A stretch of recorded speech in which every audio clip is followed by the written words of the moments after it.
اعمل لك كاس؟ لا انا كده كويس قوي، كفايه عليا كده. ايه ده؟ حكم السن بقى وعجزت وكبرت. عجزت ايه ياض؟ تحب اقوم اوريك؟ خلاص يا عم، اعمل لك كاس. لا بجد كفايه عليا كده بقى. لسه عندي طياره وبعدين هسافر الغردقه واوصل متاخر، مع ان عندي ميتنج مهم قوي في الاوتيل هناك بكره. هتقعد قد ايه؟ لا يمكن اطول المره دي شويه. ايه؟ واخد رمضان؟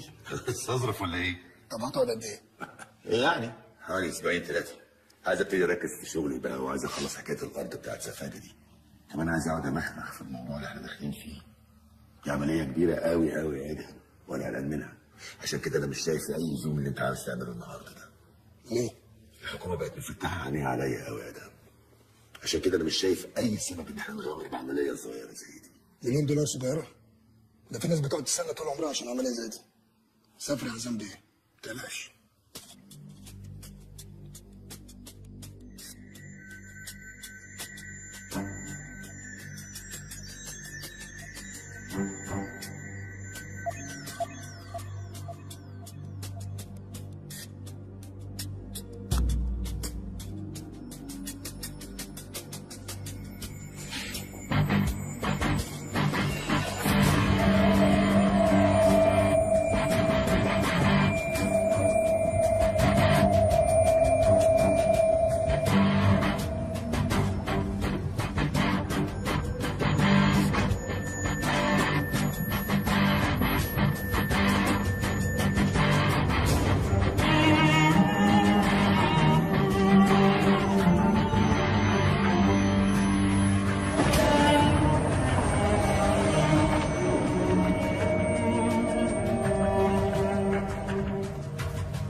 عمو، احنا مش عايزك تيجي لوحدك.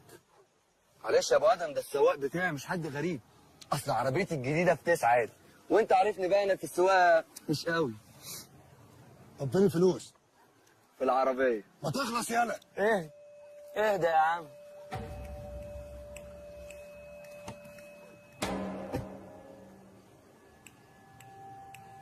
لوحدك.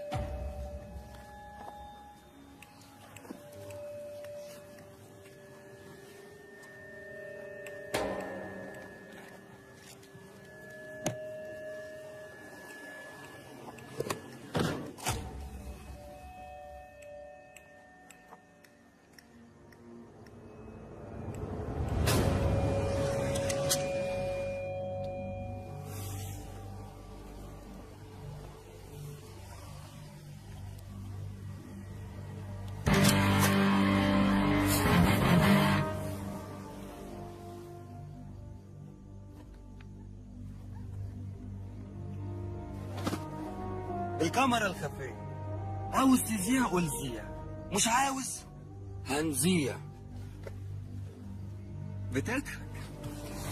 طب هتضحك اكتر بقى لما تشوف المفاجاه اللي انا عاملها لك. كامبا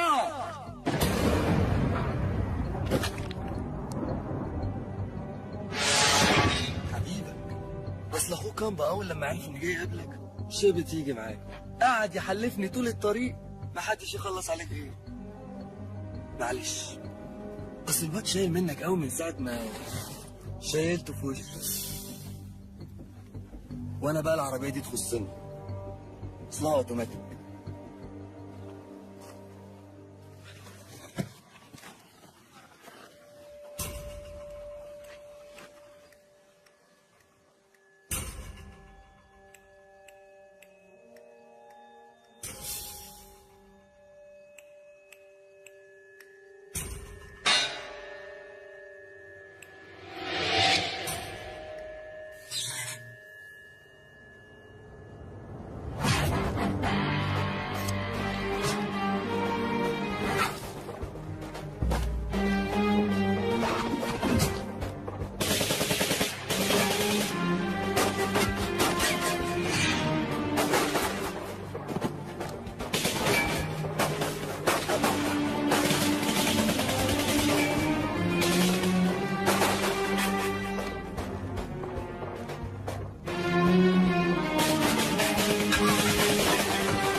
صباح الخير يا عم محمد. صباح الخير يا استاذ باشا.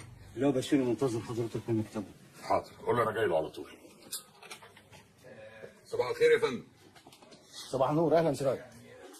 تعال اتفضل. ايه الاخبار؟ الحقيقه يا فندم انا لسه جاي من الموقع. ادهم طراف مات.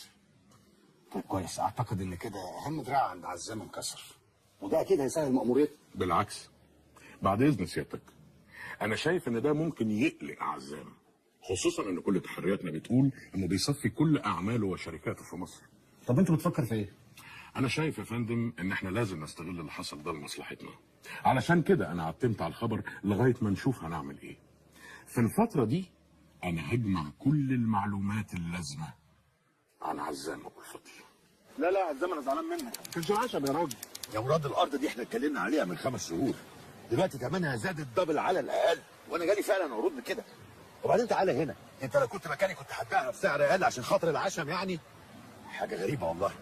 خلاص يا عزام، احنا كنا قايلين 18 مليون، خليهم 20. 18 ايه و20 ايه بس يا مراد؟ انت ما بتفهمش يا اخي. مش عزام في انسه عايزه حضرتك. مين؟ مش عارف، قالت عايزاك ضروري في شغل. خليها تتفضل.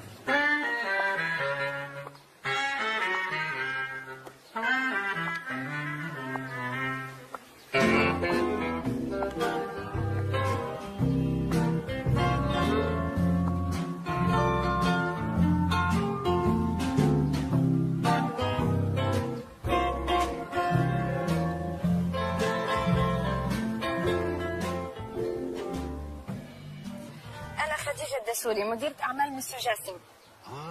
اه تكلمنا بزاف في التليفون ولكن أول مرة كنتلاقى معك وجها لوجهك. اهلا وسهلا. خير؟ عارفة أنك مشغول ما غاديش نطول عليك. مسيو جاسم بعتني باش نخلص معك الموضوع ديال أكل سفاجة. نتكلم عادي؟ طبعا استاذ وراس صاحبي من زمان، ممكن نتكلم قدامه. سي بون. الوقت احنا كان آخر اتفاق بينك وبين مسيو جاسم كان على 22 مليون وحضرتك طلبتي وقت باش تفكر. مسيو جاسم قرر أنها تكون 30 مليون ونحولها لك اليوم تحويل بنكي. ايوه بس يعني الصراحه مسيو عزام، مسيو جاسم مأكد عليا ما غاديش نمشي من هنا اليوم بلا كونترا. انت باغي تطردني ولا شنو؟ لا كفلنا الشر، بس يعني انا بقول انه في شبه اتفاق. نقدر نعرف هذا الاتفاق بكم؟ نفس الرقم تقريبا. داكور، يعني نخليها 32 35 اخر حاجه بون بري، وانا جبت معك من الاخر زي ما بتقولوا. اكسكيوز مي، فيري امبورتنت فون كول. وي وي جو فوز بري.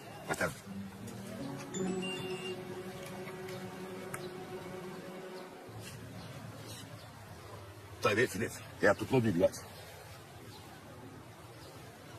الو. الو، لا وصلت ل 35. ايه الدخله دي؟ مغربيه صايعه. ده اقل واجب مسيو جاسم. انا مش قادر امسك نفسي بالضحك حبوب. شوف مسيو، عندي فكره، ناخذ حق انتفاع 10 سنين قابله للتجديد. ماشي كتير عليها، صدقني احنا اللي كسبانين. خليكي رابطه على الارقام دي. ها جدع بنت، يلا انا جاي لك دلوقتي. اوكي باي. ده الكارت بتاعي واتمنى يكون في بينا وبين بعض بزنس. وي بيان سور. ميرسي مسيو مراد. سوري. ها شنو قلتي؟ 35؟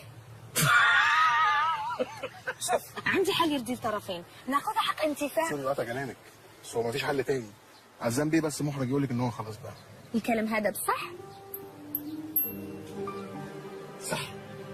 في جميع الاحوال انا مش صاحبة القرار، غادي نقول الصورة لمسيو جاسم كيف ما هي، ولكن انا متاكده انه ما غاديش يكون مبسوط نهائيا. سوري. سي با غراف، نايس تو ميت يو. ثانك يو. سبحان الله يا اخي، سبحان الله. سمعت بقى بودانك؟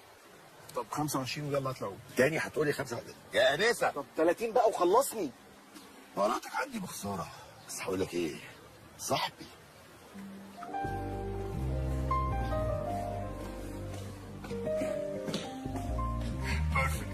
هايل. بس اللي انا مستعجب له فعلا بقى، ازاي البراءه دي يطلع منها ده كله؟ ده انت جن مصور.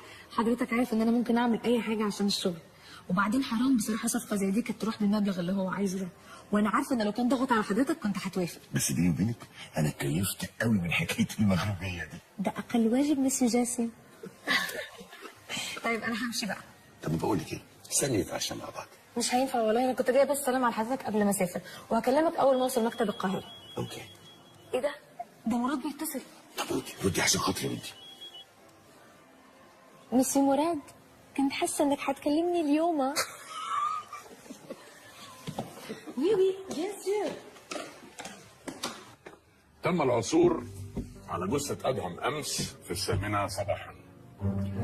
لقينا العربية دي في مكان قريب عند ورشة تصليح مراكب، وكان فيها جثتين، ولقينا كمان في نفس المكان 3 جثث، ولقينا آثار إطلاق نار.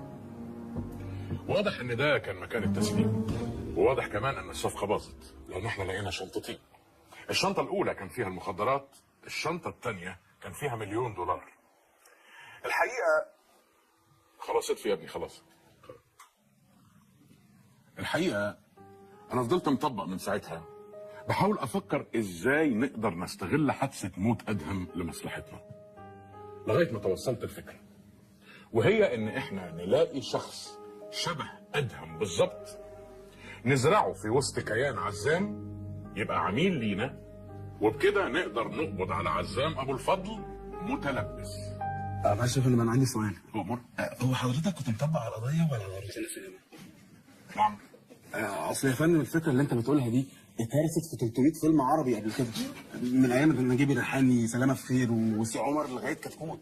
ده غير الافلام الاجنبي بقى، شبيه التنين وتنين البديل وعوده التنين الندل. شفتهم كلهم على فكرة، وده اللي مخليني متمسك بالفكرة أكتر. لان من كتر ما اتهرست محدش هيفكر ان احنا هنعملها تاني.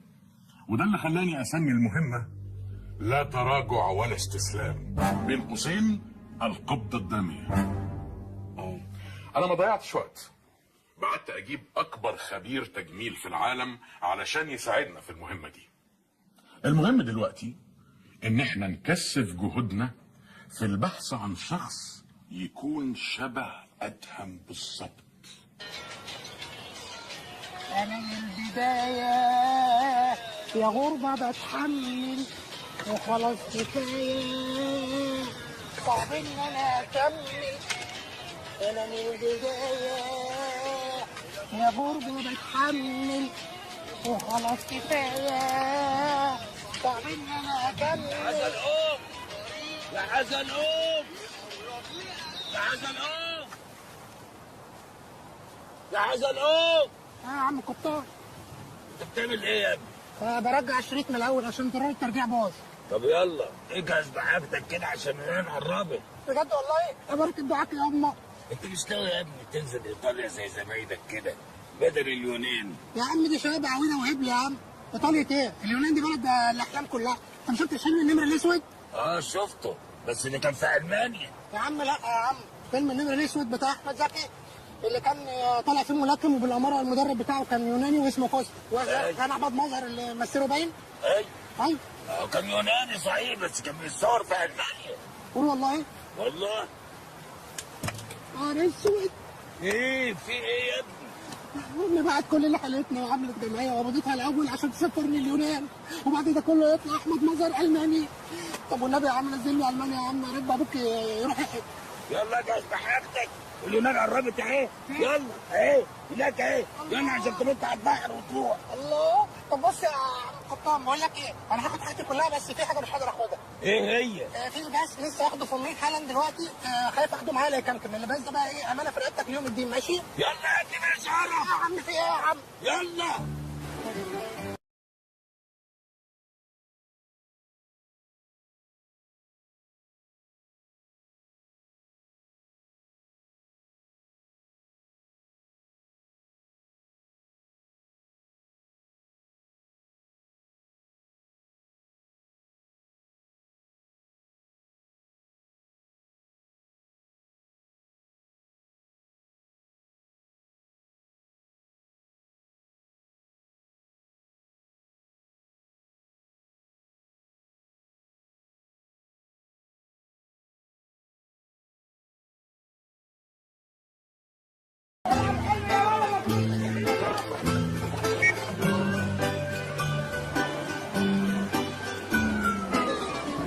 ايه ده؟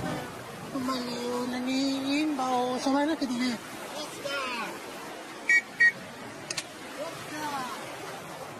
عندهم فريسكا زينا يا خواجه.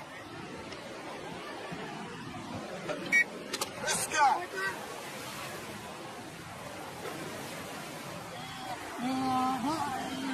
مرحبا بك. كلا بوليس تلا. عمرك دخلت مصري ويا ما تغرقنا يا عم. انت ربنا بعتك ليه السما. بقول لك ايه، ما تشغلني معاك اي حاجه ربنا يخليك يا عم. اتكل على الله فكك مني يا عم، احنا مصريين زي بعض يا عم، بقلبنا على بعض بدل من الخواجه يقعد يتحكم فينا يا عم. اتكل على الله سيبنا نشوف سواك لاي شيء. بقول لك ايه، والنبي اخوك بقاله 4 ايام في ارض البحر ما اكلتش حاجه، ما تجيب واحده شمس واحده بني يا عم. انت ماشي ولا اتكل على الله على ابد امك. لا اله الا الله. احنا كمان عرب في الغربه بناكل بعضينا.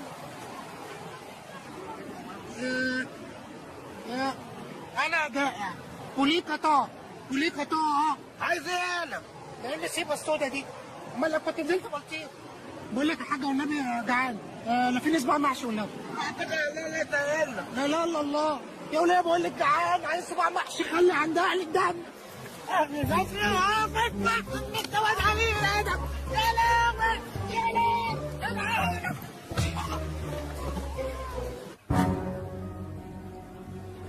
معقولة؟ أنا مش مصدقة. زي ما قلت لك كده يا نسا جرمين، احيانا الحقيقه بتبقى صادمه. أنا فعلا كنت شاكة إن عزام بيعمل حاجة غلط، بس قلت آخره يعني آثار سلاح، إنما مخدرات؟ ولو اثار وسلاح عادي يعني؟ لا طبعا مش عادي، بس المخدرات مضرة. اتس مخدرات. وبعدين هو حضرتك بتقول لنا المعلومات دي ليه؟ احنا محتاجين مساعدتك في الايقاع بعزام. مساعدة ايه حضرتك؟ انا بعد اللي شفته ده مش ههوب ناحية عزام ده تاني اساسا. انسه جرمين، انا شرحت لك كل ده وكشفت لك عن معلومات سريه في المهمه لاني واثق فيكي. بس انا ما اقدرش اعمل حاجة زي دي خالص. انسه جرمين، لما تعرفي دورك في المهمه هتتاكدي انه بسيط جدا، ودي اقل حاجه تقدري تعمليها لبلدك مصر. يا حبيبي يا ابني، وبعدين؟ بس يا عقبال ما شالوا الولايه المفتريه دي من فوقي لقيت نفسي في الاسم، وهناك بقى فطموني على كل حاجه. التالي القبطان ده اساسا مش قبطان، ده راجل نصاب، والتاني نزلني اصلا في بلطيم. الهي يشقى ما يلقى. وبعدين يا حبة عين؟ بس صوبت انا على الظابط اللي هناك، قام جاب لي مشبك وركبني ميكروباص من اول الشارع. ربنا يحميه لاهله. مشبك؟ هو في اليونان مشبك يا ابني؟ ياما ما تصحي معايا ياما وتواقي ياما، بقول لك نصاب وبلطيم. لا لا لا الله. يعني ايه؟ يعني ال 8000 جنيه اللي حيلتنا راحوا؟ يا ميلة بختك يا ميار، يا حظك المنيل يا ميار. يلا معلش، كله فداك يا حبيبي. المهم الحمد لله على سلامتك. الحمد لله على سلامتك حزلقومتي يا حبيبتي. يا اختي تملى كمالة، يا اختي الحارس اقل اجيب لك لقمه تاكليها. يا اختي يا اما بغير يا اما تاكليها.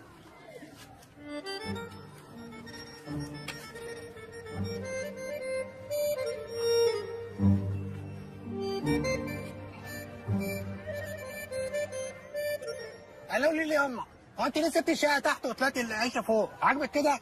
وانا واقف تحت قابلت الواد دايما ابن احلام كراوي بيقول لي امك في العشه ولا طارق؟ انا في عينه الهي ما يوعى. بص يا حزلقوم، انا كدبت عليك بصراحه كده، في سر كنت مخبيه عنك وعايزه اعترف لك بيه. يا بقول لك يا اما البوق ده كل ما امي بتقول لابنها بيطلع في الاخر مش ابنها، وتطلع ايه لقيته بقى في انت اليتيم قصاد جامع. لقيت انا والحاجات ده ايه؟ انت عبيط يالا، الله يخرب بيت الافلام اللي بوظت مخك دي. ما تخلصش يا اما بقى وتروحين وما تلعبيش باعصابي.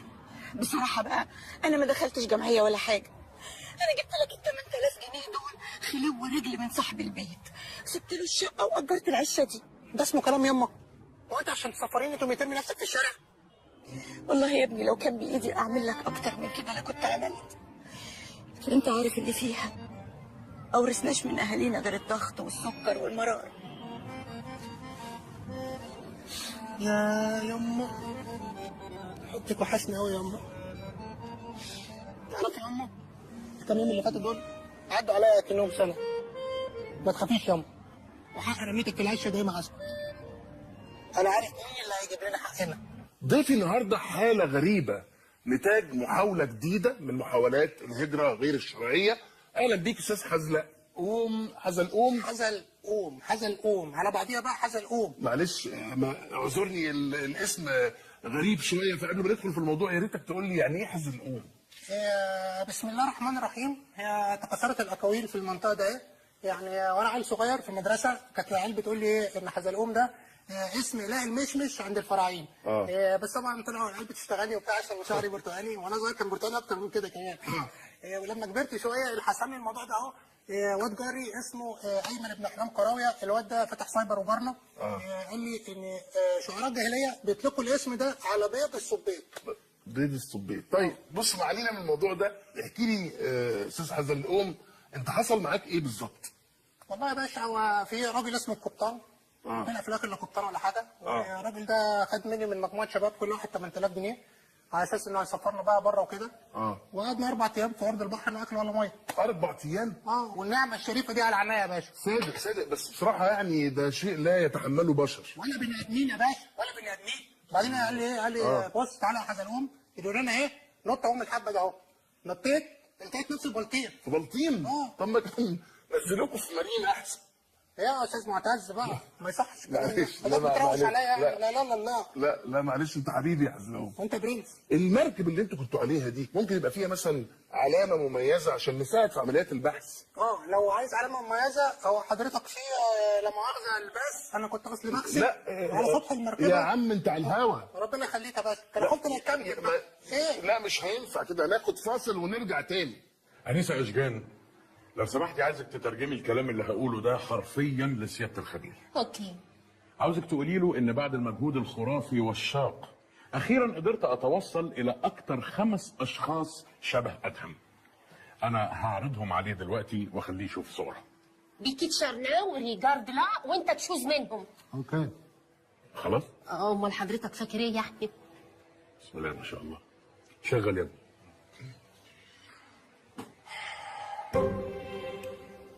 No. No. No. No. Go back. No. مش عاجبينه ولا ايه؟ ده احنا دخنا عقبال ما جبناهم. مسيو قال ايه فوتر اوبريسيون؟ I don't know. I'm not sure. They all suck. بيقول لحضرتك ولا واحد فيهم نافع، كلهم لا مؤاخذه شمال، ايه القرف اللي انتوا جايبينه ده؟ هو مش خبير تجميل ولا ايه؟ ما هو كده مش فاضل غير ان انا اجيب له ادهم نفسه. I have to go to toilet. بيستأذن يفك ميه عشان محصور. نعم. محصور. اتفضل. جو بيه.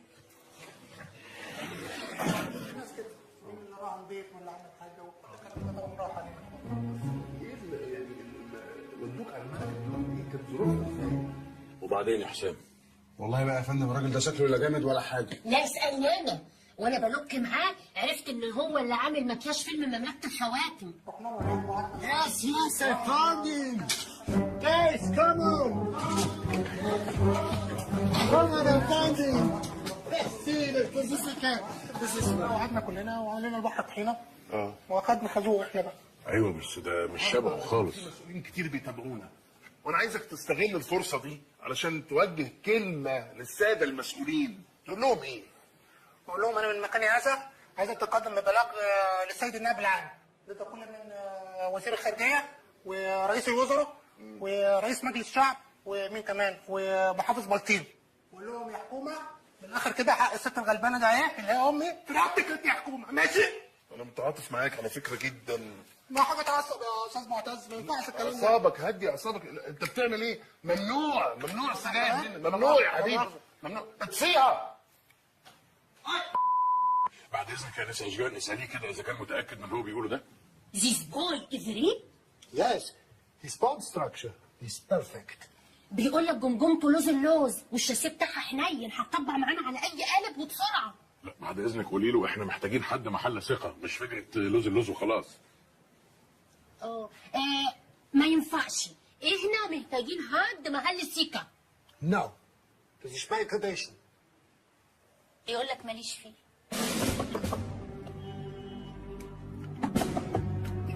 ايوه.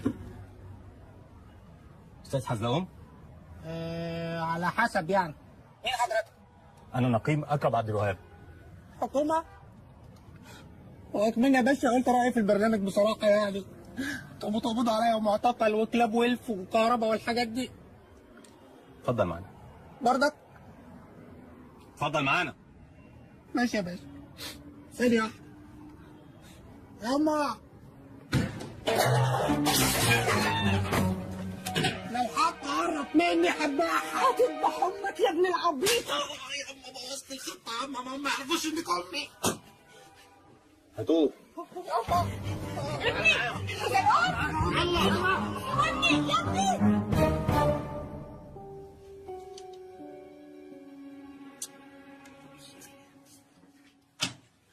على فكرة يا باشا استاذ معتز الدمرداش هو اللي وزني اقول كده في البرنامج، ولما رفضت ضربني وكهربني. بس يا انا حاضر يا باشا عمرك.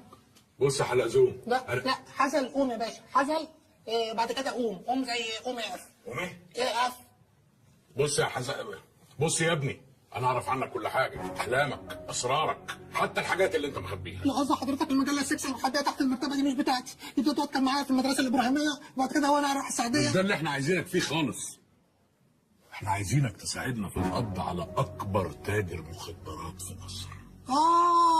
يعني انتوا عايزيني اذكر منه ورقه بانجو وسيب برشام واول ما يطلع الحاجه اقوم ايه مسقف لكم وانتوا كابسين. طب اقول لك حاجه اسرع، انتوا ادوني ايه مسدس واقوم داخل عليه اقول له ولا انا مش مواطن انسان طبيعي ولا ده انا حكومه ولا على قلتك انت في الميكروفون قول له سلم نفسه المكان محاصر يا ولودي. انت بتقول ايه؟ ايه اللي انت بتقوله ده؟ بجود. لا تجود ولا تتنجل، انت تخلص خالص وتسمعني.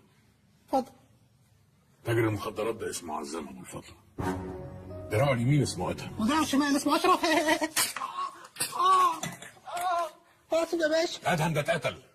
احنا جايبينك علشان نعمل فيك شويه تعديلات ولغايه ما تبقى نسخه منه ونزرعك مكانه علشان تساعدنا في القبض عليه، فهمت؟ والنبي انت يا برنس، دي اصعب من اللي انا قلتها.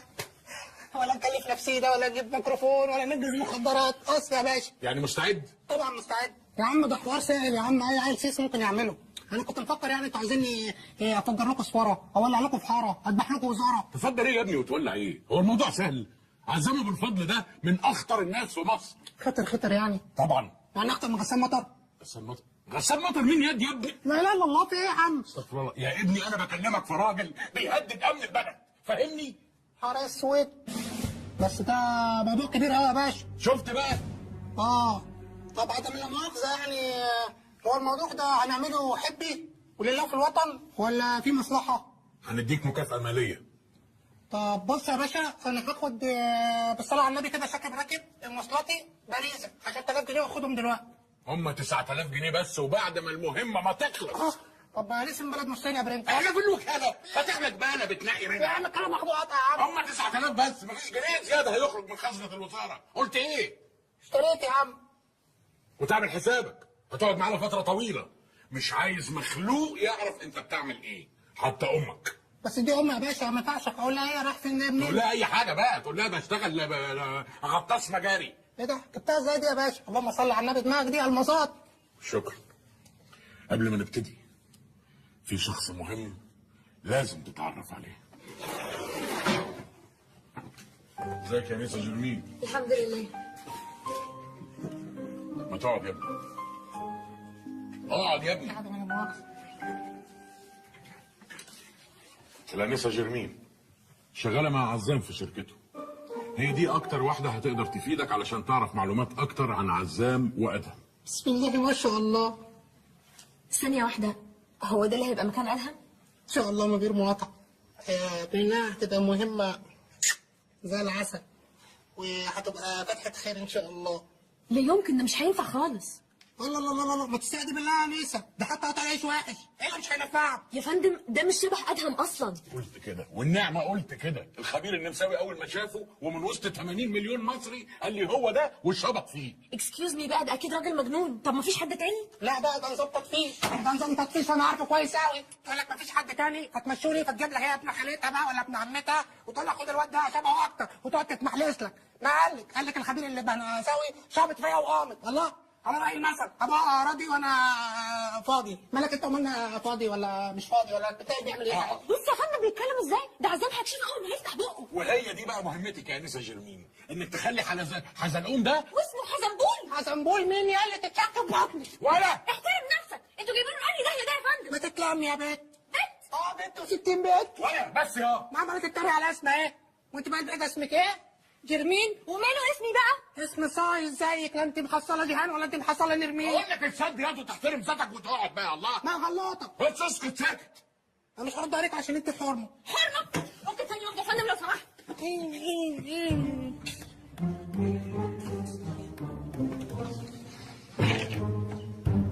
حضرتك انا قبلت العمليه دي تطوعا لما قلت لي ان دوري فيها بسيط، انما اللي يساعدك تحول الكائن الفظيع قليل الادب ده لادهم دي معجزه.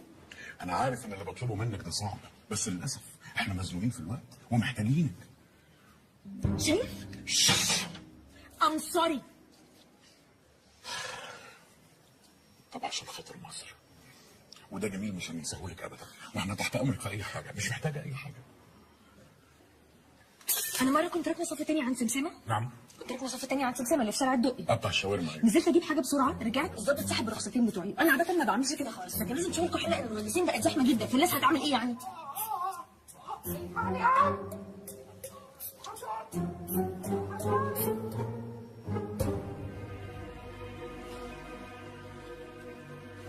ايه في ايه؟ We will take 10 millimeters from here. بيقول لك هنشيل 10 مللي من القوره وهنسحب على فوق. Container will open here to pull the size in. وهنفتح ثقبين كده هنا ونعمل عروه يمين وعروه شمال. Und die show will need a completely makeover. بيقول لك بالنسبه للفك هيتصور ونبعته يتخرط من اول وجديد. طب بقول لك ايه يا اسراج باشا، والنبي قبل ما يقعدوا يخرطوه يعني خلوهم يسيبوا لي رجلاش 5 مللي عشان اعرف اقعد. انتوا مجانين؟ ده انا حاطين مجانين. بس يا حزلوم بس. وبالنسبه للصبع ده مفيش اسهل من كده. ايه ده؟ انتوا هتركبوا لي صبع يا اسراج باشا؟ لا هنشيل صوبع، لان الصوبع الصغير في رجل ادهم الشمال كان مقطوع. لا يا ابو خان، احنا ما اتفقناش على الكلام ده، ما ياكلش معايا الكلام ده. انا عوضك مبدئيا يا حزلوم. اذا كان كده ماشي، يعني بص انا على النبي كده شاكب راكب هاخد شيلن 5000 جنيه. هم 4 بس. لا على فكره ده صباعي وانا مقدره ب5. ده صباعي. اسكت دلوقتي، هنشوف الموضوع ده بعدين مش وقته. لو سمحت يا انسه اشجان، بطلي اللب ده بقى شويه واساليها الموضوع ده هياخد قد ايه؟ How much clock? I think 1 day preparation, 3 day for the rest. بيقول لك يوم للعمليه و3 ايام ينشف. انت متاكده من الموضوع ينشف ده؟ شورو. يا لورد بقول لحضرتك ايه؟ انتوا ناويين امتى هتبداوا في المرميه اللي في خليتي دي بمشيئه الرحمن؟ لسه في حاجات كتير لازم تتنيل تتدرب عليها الاول. انت بتعرف تسوق؟ والله يعني مش متاكد. انت عبيط يا ابني، ما هو يا بتعرف يا ما بتعرفش. ما انا اصلا ما جربتش اصلا. يبقى ما بتعرفش. مش انت لما اجرب اطلع بعرف.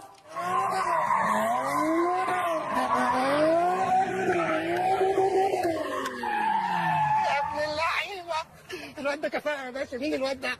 ده اسمه عمرو ماجايفر، ده اللي بيعمل الحوادث والمطاردات في معظم الافلام السينمائيه. وهو ده اللي هيعلمك السواقه. بجد يا باشا؟ ايوه. العربيه دي نسخه من عربيه ادهم، هي دي العربيه اللي انت هتسوقها. متشكر يا باشا. تعالى هنا، رايح فين؟ انا هسوق. تسوق ايه؟ العربيه. عربيه ايه؟ العربيه ده ايه؟ انت عارف العربيه دي واقفه على الوزاره بكام؟ يا عم انت عايز تقولنا بكام يعني؟ بالشيء الفلاني. مش عارف الرقم اصلا. مالكش دعوه انت، اعرف لا، الرقم، انت لا. ما يخصكش انت الرقم. انا ماضي عليها عهده العربيه دي. طب انت عايز مني ايه دلوقتي؟ عايزك تتعلم على العربيه دي الاول علشان تعرف تتنيل تسوق العهده. ماشي يا عم، تعرف زي الفل. مالك زي الفل ايه؟ تعالى هنا. ايه؟ نبيع خضار. ايه يا عم؟ ركز معايا. ما انا هركز. وتركز مع الراجل ده، مفهوم ولا لا؟ ماشي يا عم ماشي. اتفضل. السلام عليكم. يا عمرو جراندايزر، وانت بتقابل الاستاذ احمد ساقي بقى في الحقيقه بقى وبتكلمه في التليفون والحاجات دي؟ اه طبعا ده صاحبي جدا، انا حتى هو 011؟ لا. طب ما تجيب رقم. اديك رقم بس ممكن تنجز بقى وتركز معايا. يلا ونطلع بالعربيه. يلا بينا يا عم. يلا يا استاذ. ايه؟ اتفضل. تعمل اول ايه؟ حاجه هتدور على اسمع انه العربيه. ابن بلد وجدع وصاحب صاحبه وفارس. ابن بلد وجدع جدا. الله الله. ركز بقى. ماشي. ها هتدور العربيه. بعدين هتدوس دبريش. بقول لك يا ابني الدبرياج والجو ده ممكن تعلمنا الخمسه اللي عملتها من شويه عشان انا بحبها يا ابني مش لما تتعلم اصلا تطلع بالعربيه. انت صح. ركز بقى، خلينا نخلص. تسرع بقى وتيش وكده. ما بلاش بقى، يلا. ماشي بس خلاص التشخيص هنركز بقى. بالزليط. كل ده هعلمه لك. ماشي يا عم. ركز معايا عشان نطلع بقى. ماشي يلا بينا. يلا بينا. هتدور العربيه؟ اكيد. هتدوس دبريش؟ بقول لك ايه، انا بتقل عليك، انا عارف، معلش بس انت عشان من حاسك اخويا يعني. اتفضل. ممكن بعد الكلام ده كله تعلمني الصحبه بتاعت ميكل؟ يا اسفك بيه. خلاص يا عم، خلاص يا عم، مفيش حاجه يا عم، مفيش حاجه، خلاص يا عم، انا حقك عليا، اعمل لك اللي انت عايزه كله. قول لي عايز اعمل ايه؟ اتفضل دور العربيه. ماشي هننور. وبعدين هتدوس دبريش. ماشي. بعدين هتجيب اولاني. اكيد. انت عارف الاولاني فين ولا لا؟ عارفه بالفتيس. ماشي. عارفه؟ عارف. ها. وهتشيل رجلك بعد كده من على الدبريش واحده واحده عشان ما تقطعش. طب اتفضل وريني. فكر نفسك بتكلم عويل. اتفضل يا استاذ. يا عم اهو. اصل انا ايه، لينا جار اسمه ايمن ابن احلام كرامي، الواد ده فاتح سايبر وجارنا. ده بقى علمني اجيب الاولاني بس بعد كده ما علمنيش حاجه.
ادهم كان من الناس اللي شكلها وتصرفاتها مختلف تماما عن اللي جواها. اكيد طبعا.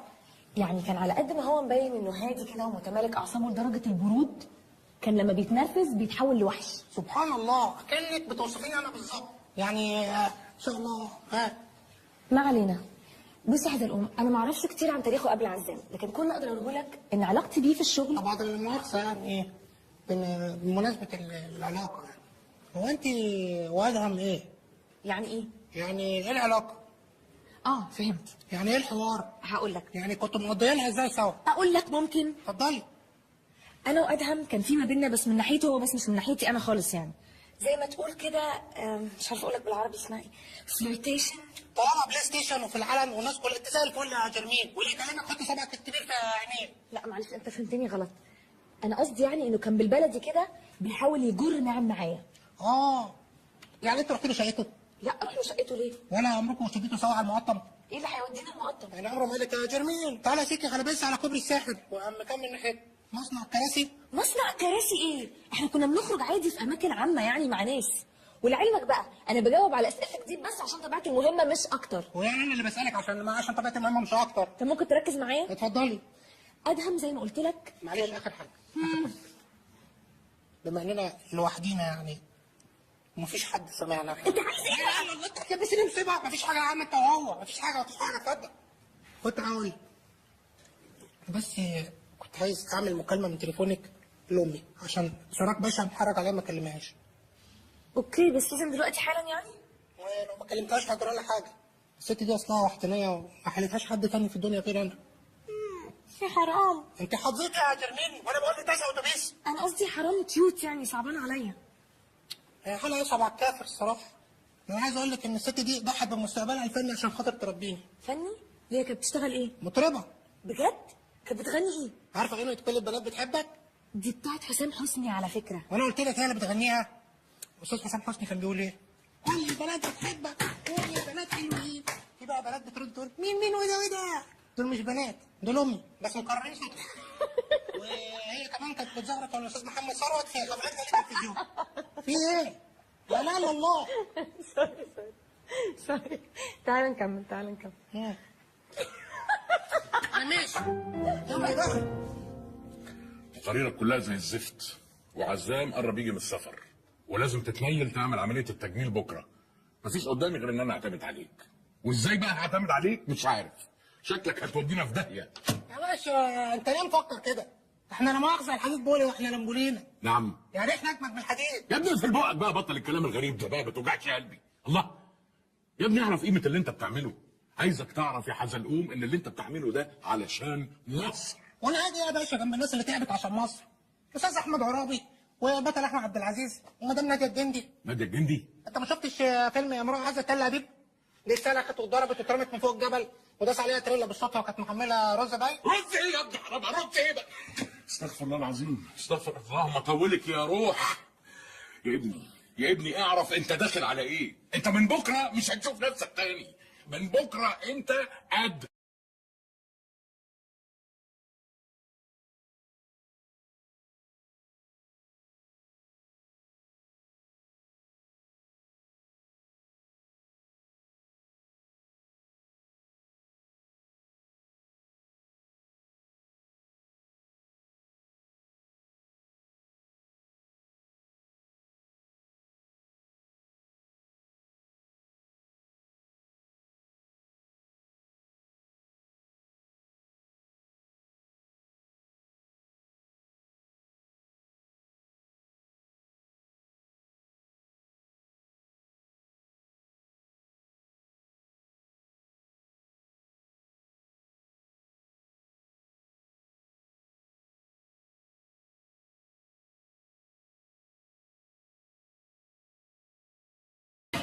انت كويس؟ الحمد لله جت سليمه.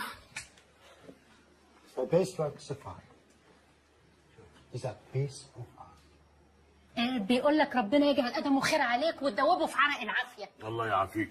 استاذنك بقى، انا خدت الفروه انما لو محتاجه خليها.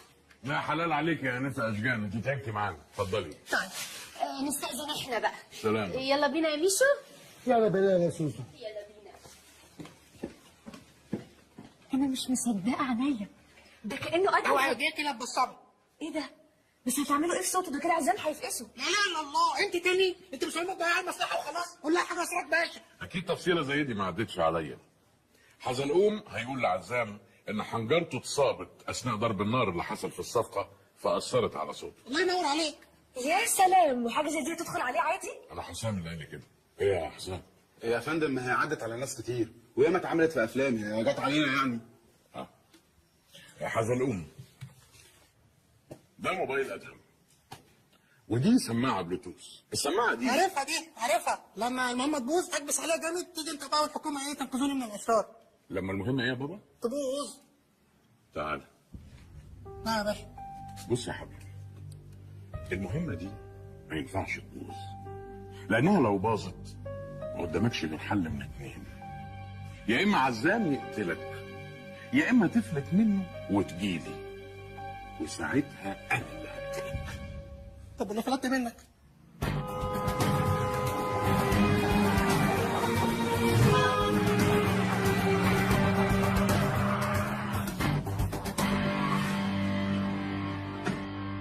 ايوه اسرك باشا، انا وصلت بيت ادهم اهو، هل تسمعني؟ حول. سامعك يا ابني من غير الهبل اللي بتقوله ده. بقول لك يا باشا، الغفير شرب الملعوب وفتح لي بوابه اكن ادهم بالظبط. مبسوط؟ حول. بطل حول اللي بتقولها دي. يا باشا بقى ما تفصلنيش بقى، خليني اعرف اندمج عشان اعرف اديك جو الحمل السري. اللهم طولك يا روح. اي خدمه يا رجاله. بوليس.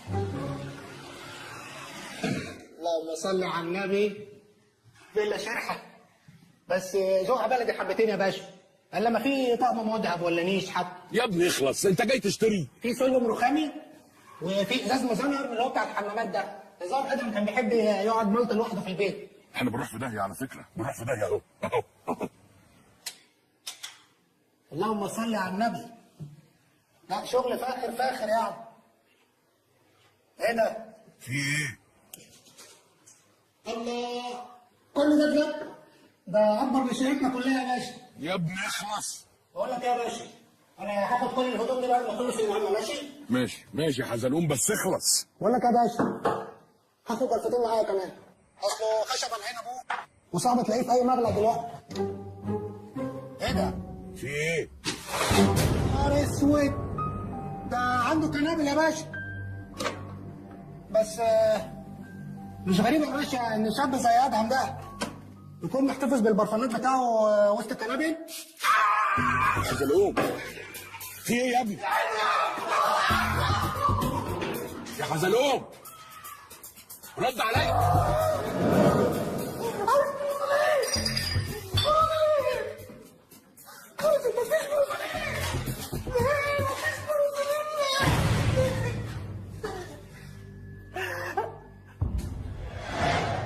سلام قولا من رب رحيم. انت يا عم انس ولا جنس؟ اين اشيائي؟ اشيائي يا عم المجنون. اين اشيائي؟ ادهم؟ طب بص اقول لك على حاجه بس ما تقولش لحد، انا مش ادهم، انا حزلقوم، وهنا في مهمه سريه باكل عيش. صباح الفل يا ملك.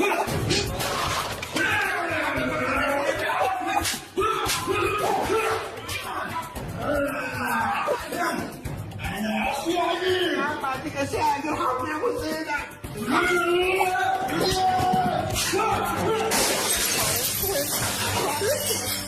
الواد ده ايه؟ الواد ده ايه؟ ولا مش هقعد لك فلاج نصين ماشي؟ صحيح.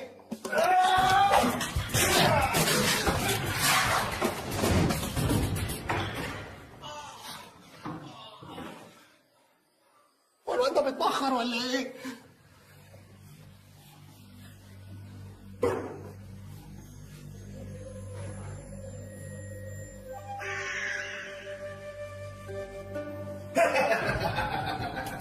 أين أشيائي؟ يا ابني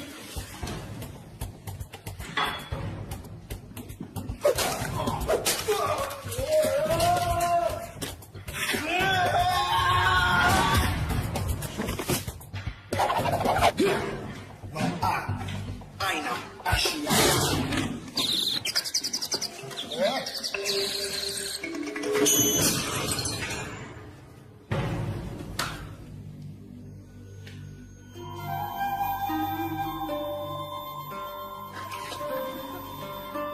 عايز يموت بالصرب. عامل زي البرص. رد يا عم سراج، رد بقى.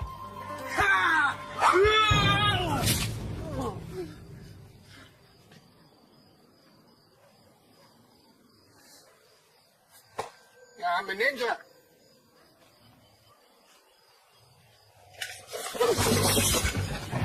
أين أشيائي؟ بص يا عم، الفيلا قدامك اهي، خد كل اللي انت عايزه وانا حايشك. أين أشيائي؟ هي ايه؟ هي ايه اشياء امك؟ أين أشيائي؟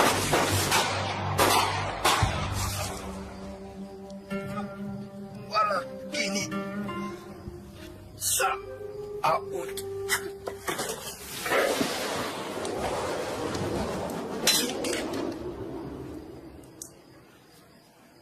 اديك انت اللي بتصعد اشيائك اهو.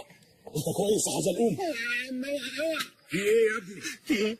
انت ما فهمتنيش كده يا باشا، ده انا لسه بقول يا قد اطلع لي يا عم عز الدين شلباط ده اللي روش امي. امال لما قابل زعيم العصابه الشريره هيطلع لي ايه؟ تنين مجنح؟ مفيش حاجه بتيجي بالسهل يا بني ادم. ما احنا كنا بندربك الفتره اللي فاتت دي على اساس ايه؟ يا باشا انا قدامي وانا 18 سنه تدريب عشان اعمل اللي انتوا عايزينه ده. انت فاكرني مين يا عم؟ جده اول ما هتنزلني هجيب جون؟ يعني ايه الكلام ده؟ يعني مش لاعب، شوف لك حد غيرك. هو بمزاجك جاي تقول لي الكلام ده بعد الوقت والفلوس اللي صرفناهم عليك؟ محروق الوقت على الفلوس. العمر مش بعزها يا باشا. الواحد العمر مش عارف اجيب بداله. كان على الفلوس هرجعهم لك على دار من الليل. واللي عايز تحبسني احبسني. السلام عليكم.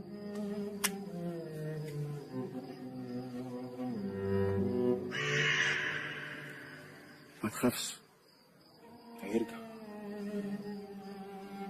تفتكر؟ يعني حضرتك لقيت الشخص اللي انت بتدور عليه من وسط 80 مليون مصري على التلفزيون بالصدفه، وجبته وعملت منه بني ادم تاني في الاخر ما يكملش. دي هتبقى قفله مش حلو. اشتري مني، انا شفت كتير. ايه؟ وحشتيني يا مرموره. يا نهار اسود، الحقوني يا ناس، الحقوني يا هو. يا لهوي.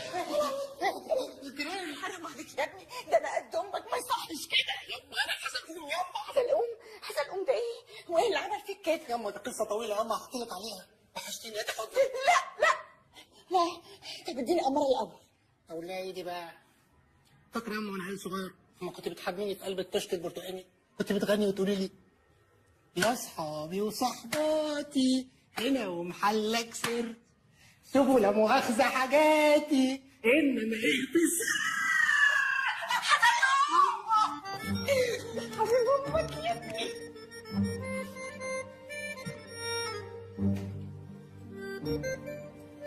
سلم ايدك يا يما. يما انت بصالي كده ليه يا يما؟ تعرفوني منك مني شغال في المجاري؟ لا ابدا يا حبيبي، اصل لسه مش واخده على شكلك الجديد، حاسه زي ما يكون راجل غريب قاعد معايا في البيت. انما قول لي، انت يا دوب لسه مستلم شغلك الجديد، ادوك اجازه بالسرعه دي؟ ايه المجاري كده يا يما؟ شغلها قليل وفلوسها كتير. تعرف يا حزلقوم، انا فرحانه قوي في الوليه العقربه اللي اسمها احلام كراويه دي، عشان كانت طول عمرها تفضل تقول لي ايه، ابنك مش نافع يا ميار، ابنك فاشل يا ميار، ابنك انت مضلعاها على الاخر يا ميار. انما الحمد لله ربنا كبسها ونصفني. الحمد لله يا يما. الحمد لله. الا الراجل اللي انت بعتهولي بفلوس الشقه ده يبقى الريس بتاعك في الشغل. ريس ايه؟ هو مين اللي جايب لي فلوس يا يما؟ الاستاذ سراج. حاجه. هو استاذ سراج جالك بنفسه؟ ايوه امال، ده شكله راجل واصل قوي. فضل ورا صاحب البيت لغايه ما مشى الناس الجداد ورجعني تاني لشقتي. والله في الخير. اهو انت دلوقتي بقيت راجل بجد وخليت لنا قيمه صحيح. الحمد لله، ربنا عوض اخرة صبر خير. تعرف يا ودي حزلقوم، انا لو مت دلوقتي مش هبقى خايفه عليك زي الاول. بعد الشر. بعد الشر عليك يا ست الكل.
الشاي يا باشا. شكرا. يا باشا انا مش هنفعك، انا فقر اصلا. تعرف انا مره اشتغلت مع العيال اللي بيحدفوا كروت حضرموت جوه العربيات في جامعه الدول. مع اول كارت رميته طرفت عين واحد ومراته بنفس الكارت، وخدوني على اسم عملوا ليله. حتى اليوم اللي قلت هاجي وادفش فيه من البلد لقيت نفسي في بلطيم. فقر يا باشا. وانت يعني فقرك ده كنت متخيل انك تخرج بره البلد تهدد ايه؟ لا قلت اغير عتبه يمكن افك النحس وهتلاقي فرصتي. طب ما انت فرصتك جايلك لغايه عندك اهو، وانت اللي بتضيعها بايديك. يعني انا يوم ما تجيلي فرصه تجيلي معجون برصاص وسيوف وعين اشاعي. الا مين الراجل الكاوتشوك ده يا باشا؟ ادهم كان له اعداء كتير محدش يعرف عنهم حاجه. عموما النهار قرب يطلع. بص انا عايزك تغير هدومك وهاخدك افرجك على حاجه كده، بعدها ابقى اتخذ قرارك. بس دي عيال شكلها ولود ناس يا باشا. كل العيال دي دخلت السجن حزلقوم بسبب المخدرات، منهم اللي سرق واللي قتل واللي تاجر في المخدرات. طب يعني دي عيال اذت نفسيها بنفسيها، وزي ما اذوا نفسيهم اذوك انت كمان معاهم. انت تعرف يا حزلقوم حجم تجاره المخدرات في مصر وصل لكام؟ 18 مليار جنيه في السنه.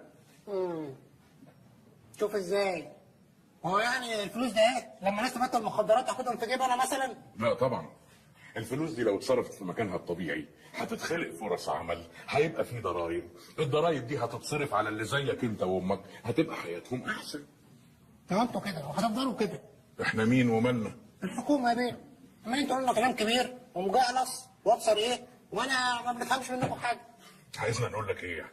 انهوا هاتوا من الاخر قولوا لنا حاجه عملي نعمل ايه؟ هي اصلها ملهاش وصفه يا حزلقوم. حاجه من اتنين، يا ترضي ربنا وتمشي ورا حلمك وتحققه، يا اما تبقى بني ادم مالكش قيمه. عاوز تبقى بني ادم مالكش قيمه؟ ما شفتش نظره امك ليك وهي فرحانه علشان انت اخيرا بقيت حاجه. تليفون ادهم، عزام بيتصل.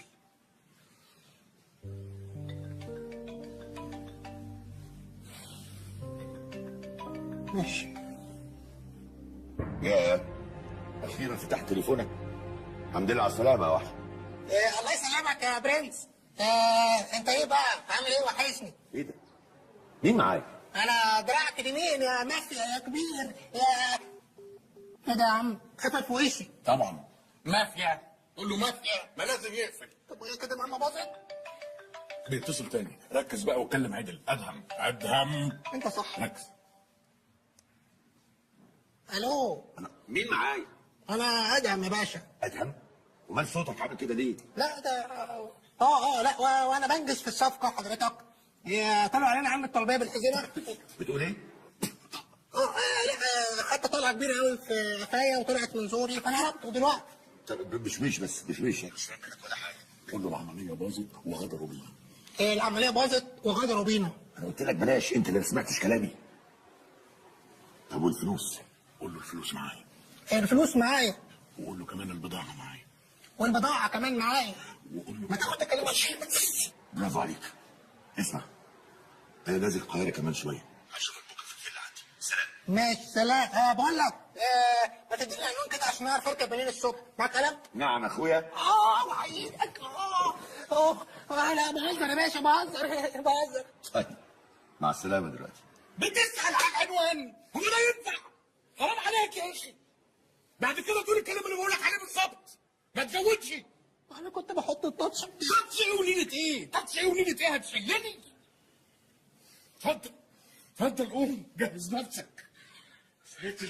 طب بالنسبة لحضرتك للمخاطر اللي زي دي عاوز كام؟ 20,000 بلبل. مين؟ بلبل يعني جندي يعني جنيه. هم 19,000 بلبل بس، مفيش مليم زياده هيخرج من خزنه الوزاره. وتركز لو سمحت. اتفضل. ربنا يستر.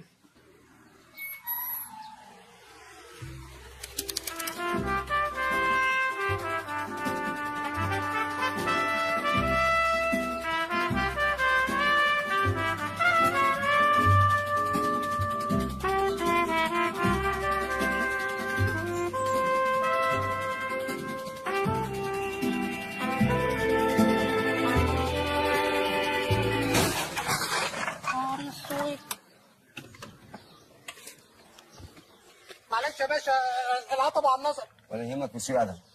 مسيو عزام مستنيك في الجنينه. ولما هو مستنيني في الجنينه بعت قال لي تعالى على الفيلا ليه؟ ولا هي مش انا وخلاص.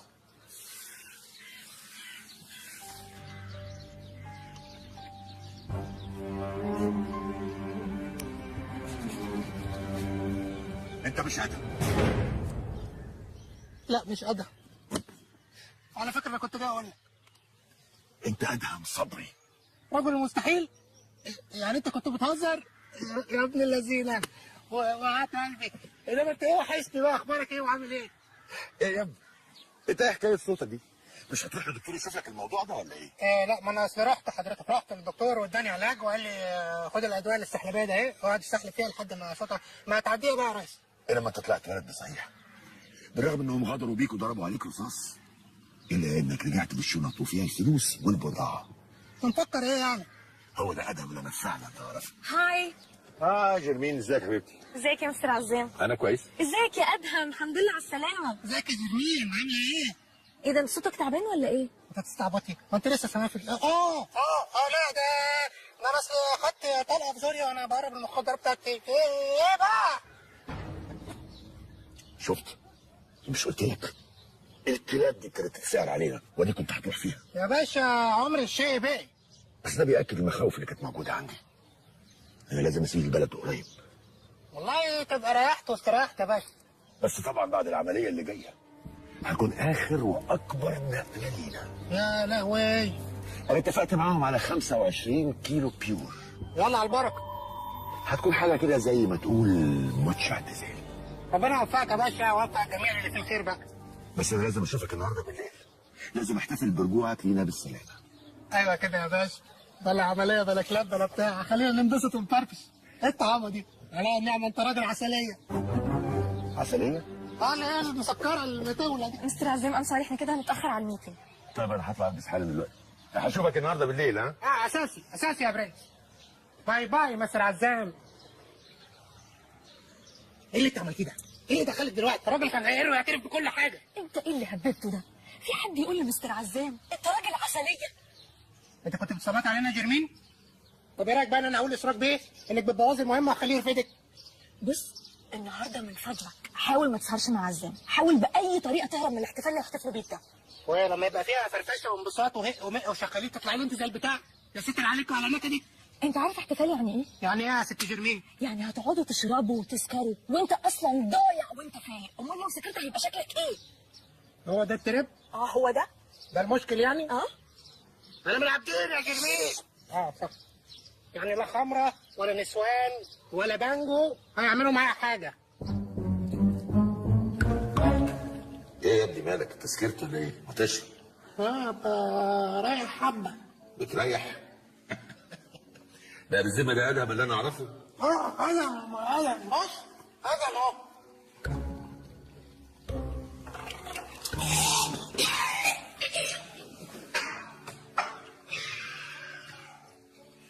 يا اخي لا تتخيل قد ايه البلد وامشي. انت كمان هتوحشني يا ادهم. وربنا وانت كمان يا ريس. امسك. لا بقى مش قادر. مش قادر ايه؟ انت مالك النهارده؟ مش عوايدك يعني. لا يا عم عوايد يا عم. بص عوايد ايه؟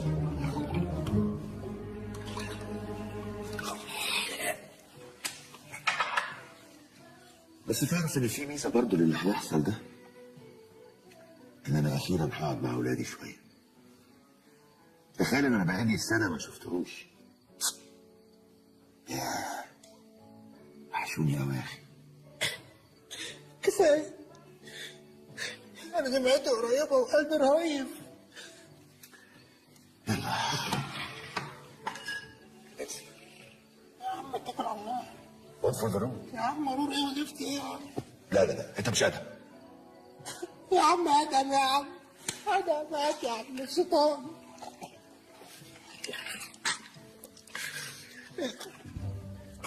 ايه مالك؟ الله يعني الله يا السود. مالك؟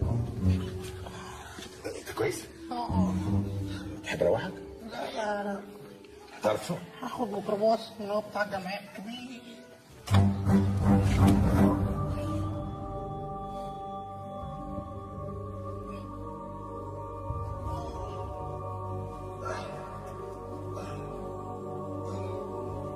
ايه ده؟ انا فين؟ يما انا فين؟ قوم يا حزلقوم. انت مين يا عم انت؟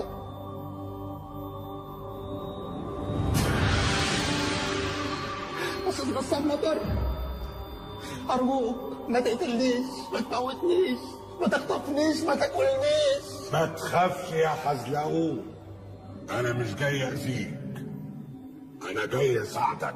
مش حضرتك راجل شرير؟ لا. لا شرير. لا. والمصحف شرير؟ لا. امال حضرتك ايه بالظبط؟ للاسف الناس فهماني غلط، يمكن عشان المخرجين حصروني في ادوار الشر، لكن انا في الحقيقه انسان طيب زي كمال ابو ريا ومحمود الجندي. الله الله، انا حبيتك قوي يا استاذ غسان بجد، وقلبي استريح لك، وعايز اخد نصيحتك يعني. دلوقتي المهمه طلعت كبيره قوي على بهواء، مش عارف اعمل ايه، انصحني. انا جاي اقول لك كلمه واحده بس، اعمل الصح. يعني اعمل ايه؟ اعمل الصح. انا سمعتك، اعمل ايه بقى؟ اعمل الصح. يا ارجوك قول لي حاجه مفيده. باي باي يا كوتش. لا ما تسيبنيش يا استاذ غسان، لا لا.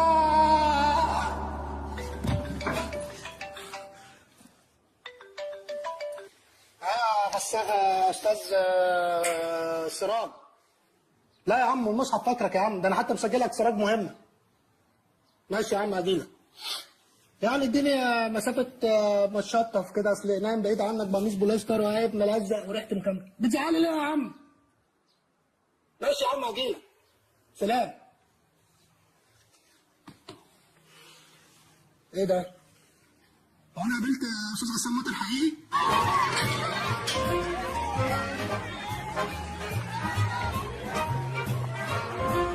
سراج باشا؟ ايه يا عم التلاته دي؟ ما ترد يا عم، ايه اللي ايه في ايه؟ ايه ده؟ تعال ورايا. انت مين انت كمان؟ تعال ورايا. ايه ده؟ اتفضل اتفضل اتفضل يا باشا. هلا قول لي يا بركه، هو انت لابس كده ليه؟ تمويه علشان ما نلفتش الانظار. تمويه؟ وانا الناس لما تشوفني بتفسح في فلوكه مع دبدوب ده عادي امان؟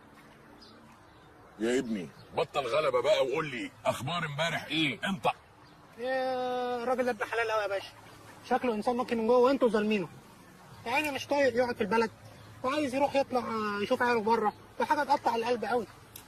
وبعدين يا حنين قول معلومه مفيده.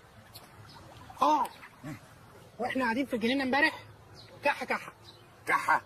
مش اي كحه يا باشا، كحه من اللي هي محمله بلغم، ما تفهمش بقى، كانوا بيبيضوا بينفضوا حاجه كده. بينفضوا ايه وبلغم ايه الله يقرفك يا ابني؟ امبارح جيرمين سمعته بيقول كلام مهم، وفي حاجه زي ماتش اعتزال وحاجات. جيرمين بقى، كلام جيرمين بقى، امشي ورا كلام جيرمين. يا سلام، هو جيرمين دي مش معانا ولا ايه؟ يا باشا دي واحده ست وهتتكلم كلام ستات، بيحكوا في المحكي وبيروي. الله الحق انسان الغاب اهو. يا ابني انسان الغاب ايه؟ ما تركز معايا، في كتير قوي منهم اهو. يا ابني حرام عليك ركز معايا، انسان الغاب ايه؟ ما تفهمني قالت ايه جيرمين؟ هذا موضوع تافه يا باشا، عايزه تقول لك يعني من الاخر الراجل قبل ما يسافر عايز ينقل 25 كيلو. 25 كيلو ايه بقى؟ زيتون، ليمون، جبنه قديمه، العلم عند الله. الراجل عايز ينقل 25 كيلو هيروين ويكت من البلد، وانت قاعد تقول لي كح وتف ونق. انا ولا اعرف انك فضولي من الاول. فضولي ايه ونيلة ايه يا ابني؟ حرام عليك مش كده، ما تركز معايا بقى، الله يخرب بيت غباوتك يا حزلقوم. يا ابني انت كويس يا ابني ويجي منك وذكي، بس لما بتركز ركز بقى. وانت برنس. الله يبارك لك يا سيدي. يا ابني انا عايزك تميز ما بين المعلومات المهمه والمعلومات التافهه، علشان اللي يفضل في دماغك المعلومات المهمه، وتسيبك بقى من كح وتف ونف والتفاهات دي. عشان انت كلمتني بالراحه اهو من غير قفش. القفش ملوش رجلين ومعروفه. انت قلت لي ايه بالراحه وانا فهمتها واستوعبتها. فهمت انت كده خلاص. وانت شايفني غبي يا باشا؟ لا العفو العفو. بقول لك يا باشا. نعم. ممكن ناخد لفه كمان وتصورني بالموبايل مع وانا جايب ابن اختي معايا بفتحه. لفه ايه يا ابني ودينة ايه؟ من عشم. حرام عليك مش كده. من عشم يا عم. هتشلني.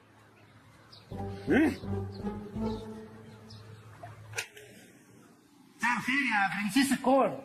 اهلا يا ادم، تعال. جيرمين هنا. ازيك يا ادم؟ الحمد بالله. لا كفايه كده بقى على تاني. معلش يا مستر عزام، دي اخر واحده واهم واحده. حاضر يا ستي عشان خاطرك اهو. ثانك يو. انا هكلم حضرتك اول ما اخلص البرزنتيشن. ماشي. عنك انا هروح اوصل جرمين ماشي. طيب وتبقى تعالى لي على المكتب. تصبح على خير يا جميل. باي باي. ميرسي ادهم. اي حاجه. بقول لك يا جرمين، ايه؟ بالنسبه للجونيلا اللي انت لابساها دي، يعني مش ملاحظه انها قصيره حبتين؟ قصيره ايه دي؟ وبعدين انت مالك بلبسي؟ مالي بلبسك ازاي يا جرمين؟ احنا مش زمايل وفي نفس المهمه يا ماما، وبعدين اي حاجه غلط هتعملها تبقى في وش انا. لا اله الا الله. لسه لا؟ امال؟ ولعلمك بقى انا فاهم دماغك كويس قوي، انت مفكره ان انا بقى ايه بعمل الكلام ده حب سيطره وانا الراجل وايه والجو ده. لا يا ماما، واحنا نازلين الراجل ده بصلك بصه مش تمام. انا فهمتها لان انا راجل. بصيت له اما الدايره عمل نفسه ما عملش حاجه. ارجوكي خلي بالك على نفسك. ماشي يا حزلقوم. اتكل على الله. باي.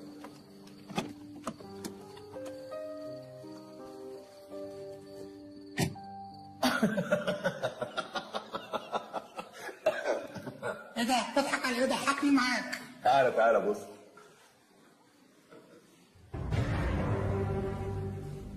ده انا يعني.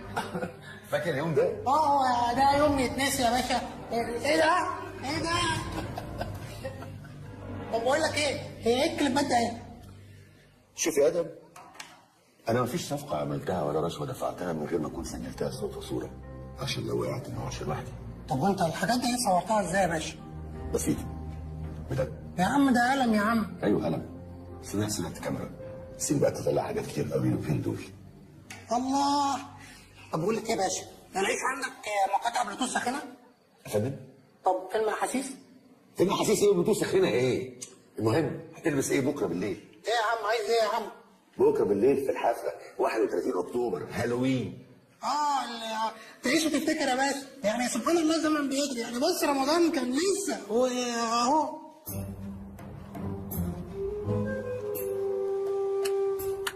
الأقصر بلدنا بلد سواح فيها الأجانب تتصفط.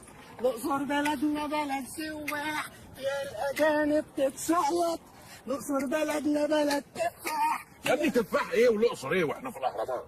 يا باشا ما كله شغل فراعين. صباح الفل. ايه الاخبار؟ الحمد لله رضا. وانا بطمن عليك. اخبار الزفت عزام ايه؟ لسه ما فيش معلومات جديده. يعني الراجل اليومين دول متخذني كصديق. ايه؟ متخذني كصديق انا. ومش عارف اقول لك ايه. تعشينا امبارح. مفيش حاجه تاني غير كده؟ مش لاقي معلومات جديده يا باشا والله. يعني مثلا تقدر تقول ايه؟ الراجل بيشرب شاي من غير سكر وعامل دايت. انت مش نايلت امبارح كلمتني قلت لي عايزين نتقابل النهارده ضروري؟ طبعا يا باشا. معلش انا كنت عايزك في موضوع شخصي يا باشا. يا حزلقوم خليني ضارب المشوار ده كله عشان موضوع شخصي. معلش يا باشا من عشمي بقى. نعم يا حزلقوم. بص يا باشا، في كليبايه في قلب الكمبيوتر بتاع عزام بيه. الكليبايه دي تخصني بالصلاه على النبي بعد ما اخلص المهمه بقى. فيها ايه الكليبايه دي؟ كليبايه يا باشا دي عزام مصور ادهم وهو بقى بعيد عنك عمال يضرب في راجل ويذل فيه والكلام ده اهو. انا بقى كنت عايز اخدها عشان اوريها لايمن ابن احلام كراويه ده جارنا وفاتح سايبر. اكمن انا شبه ادهم فبان ان انا اللي بعمل الشقاوه ده. بالراحه يا ابني عليا، بالراحه الله يبارك لك. يعني هو دلوقتي عزام مصور حاجات وبيعمل ايه بقى؟ انا هفهم حضرتك يا باشا. هو عنده كاميرا على شكل لا مؤاخذه قلم. دي بقى طول اليوم حاططها في جيبه وبيصور بيها بقى كل الرشاوي والعمليات الزباله اللي بيعملها. وكمان ماسك بيها سلة على ناس كبيره قوي في البلد. كل الكليبات ده جنب الكليب اللي انا عايزه في نفس الملف في نفس الكمبيوتر. عايز حاجه؟ السلام عليكم. تعالى هنا. في ايه؟ انت البعيد ايه؟ انت البعيد ايه؟ في ايه يا باشا؟ في ايه؟ في ايه يا جاحد يا متخلف؟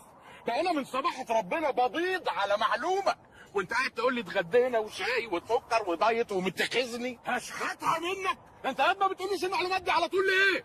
اصل عزام ده مشدد عليا ما جابش سيره لحد. حسام ايوه هات لي حبايه من على الجمل بسرعه. حاضر. كفل لك شهر يا باشا. في ايه؟ مالكش دعوه. مالكش دعوه. بتعالج بسببك يا بعيد. جبت لي العله والمرض. شكرا. انا بعمل عشانك يا باشا. مالكش دعوه بيه. مزق. ولا ركز معايا. احنا عايزين نحصل على التسجيلات دي في اسرع وقت. عايزك النهارده بالليل. لا معلش النهارده بالليل ما ينفعش نحصل على اي حاجه. وده ليه بقى؟ ليه؟ البيت وراه ايه بالليل؟ اصل عزام بيه عازمني على حفله. حفله ايه دي؟ حفله عيد الهلع اللي هي بالانجليزي الميلانين باين. الهالوي ما علينا. الحفله دي في بيته؟ امال في بيته؟ انا اسف، انا اللي حمار، انا اللي مش فاهمك، انا اللي تعبك معايا يا باشا. انا الكلام اخده على طمال. يخرب بيتك يخرب بيتك لبيت سنينك. معلش يا باشا.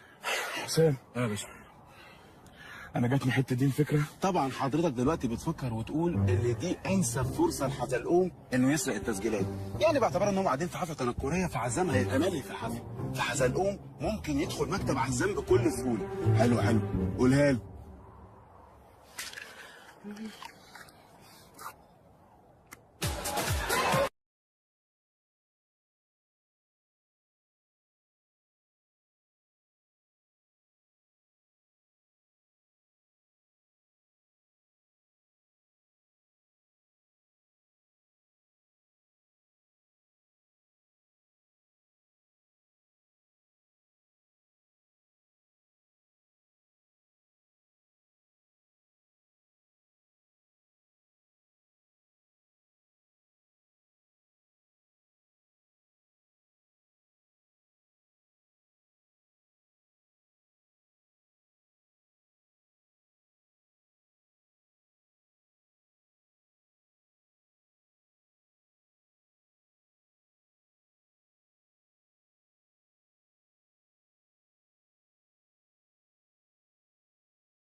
انا كان عليا كنت عايز البس بتنجانيه بس رحت عنده ما لقيتش الا موزه وخياره، قلت البس موزه احسن. طب يلا بقى ما تضيعش وقت، اطلع انت على المكتب وانا هشغل عزام.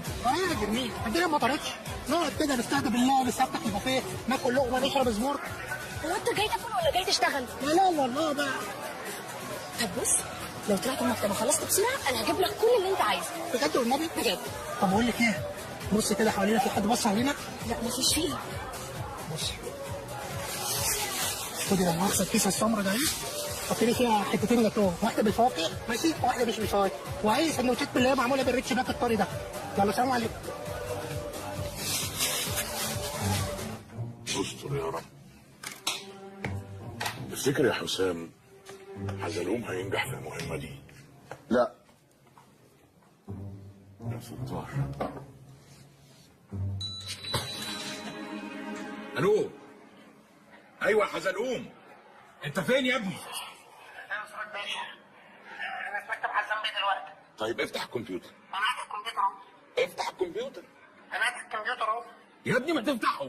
فتح. انا مش شايف حاجه من اللي انت بتعمله. وريني انت بتهبب ايه يا ابني. ثانيه واحده. تمام، وصل الفلاشايه بقى. ده كان حته بون، بس الرفعه اللي رفعها ناني بقى هي السبب في الجول. انا متهيألي روني هو اللي رفعها. لا ناني. انا متاكد روني. ناني. روني ايه البواخه اللي انت فيها دي؟ بقول لك ناني. صدقني روني كده. طب تعالى معايا على اللاب هفرجك على الجون على اليوتيوب. على فكره انا لسه شايفه الماتش ده قبل ما اجي وناني هو اللي رفعها. شفت بقى شفت؟ لا انا متاكد روني. لا ده انت راجل سعيد بجد. طب قدامي على المكتب بقى. ايه بس عزام هتسيب الناس في وسط الحفله وتمشي؟ هم 5 دقايق يا حبيبتي، ده راجل دماغه عامله زي البرطوشه، مش هيقتنع غير لو شاف الجون. عن اذنك فوت. استاذ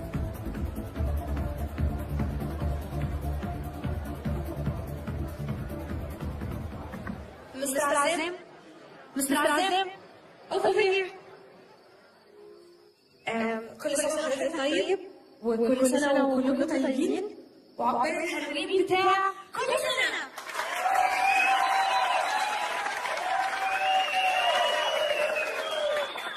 مستر عزام أنا محضرة لك مفاجأة، يا رب تعجبك.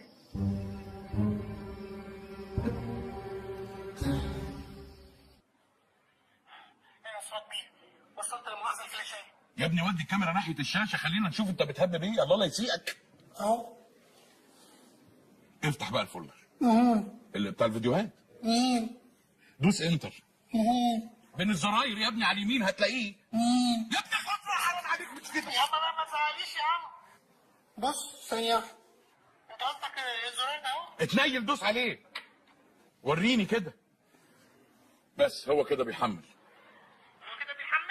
اول ما يخلص تحميل تشد الفلاشايه وتطلع تجري. تمام؟ الله شفت ازاي يا عم من غير زي كل حاجه بتمشي؟ هخلص وهكلم حضرتك. يلا سلام. الله يهدك.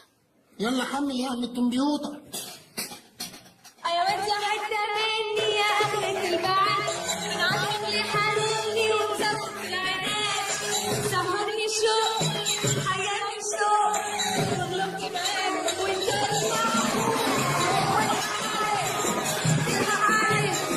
هو اللي كان ما يشتغل، هو اللي خدرني وغلبت قلبي، الحق عليك الحق عليك.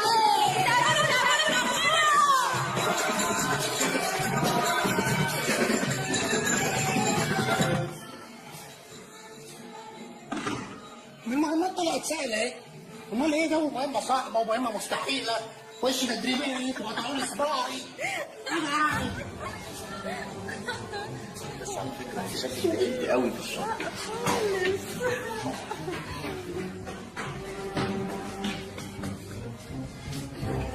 هو لسه فوق؟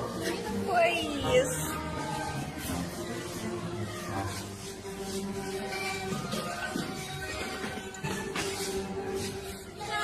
ايه انت هتوديني فين تاني؟ تعالي هنا بس روح هو ايه ما اقولكيش.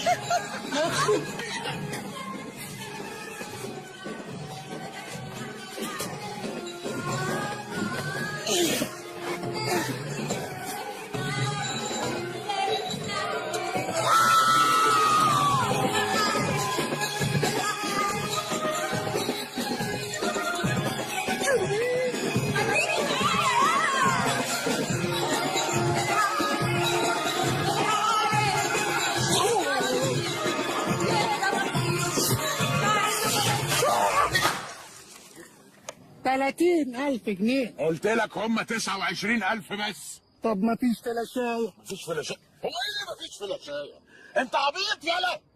اقعد تشتم فيا وفاصل لحد ما عزام يسافر والعيال تقعد تشد في هيروين وكل ده هيبقى في رقبتك. وكل ده ليه يا عم حسام؟ ليه يا سيدي؟ عشان البيبي مستخسر 1000 جنيه في مصر. خلاص يا حزلقوم، ال1000 جنيه بتاعتك عندي. عندك ايه انت رخر؟ انتوا هتبلفوني؟ يا باشا ما تخلينا نخلص من المهمه دي، الله لا يسيئك. هات يا حزلقوم الفلاش. يعني ايه ال1000 جنيه دي عندك يا استاذ حسام؟ عيب عليك يا حزلقوم. امان، هات بقى الفلاش. حاضر. حاضر يا امير.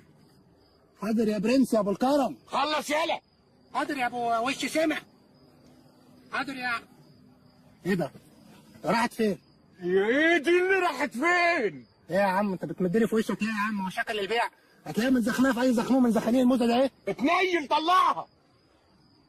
اوه ده باينني لما كنت يا نهار اسود. نهار اسود؟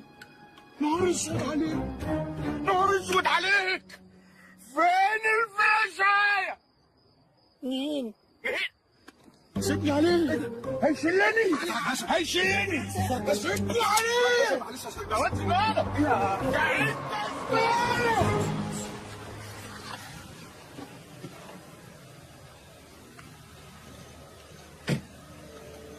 الفلاشايه هي سبب بيها. سوري يا حزلقوم اتاخرت عليك، اصل بعد ما انت اديتني الفلاشايه. ايه الهبل ده؟ انا اديتك فلاشايه؟ ايوه اديتني الفلاشايه في الحفله لما كنا واقفين عند منط الكوسين. لما كنا عند البسين. وانت ايه اللي اخرك لحد دلوقتي؟ فبالي ساعه عمال افصل في ال1000 جنيه بتاعتك عرقت. فلاشتك معاك يا ابن والدي. السلام عليكم. يلا بينا بلاش كلام فاضي يلا.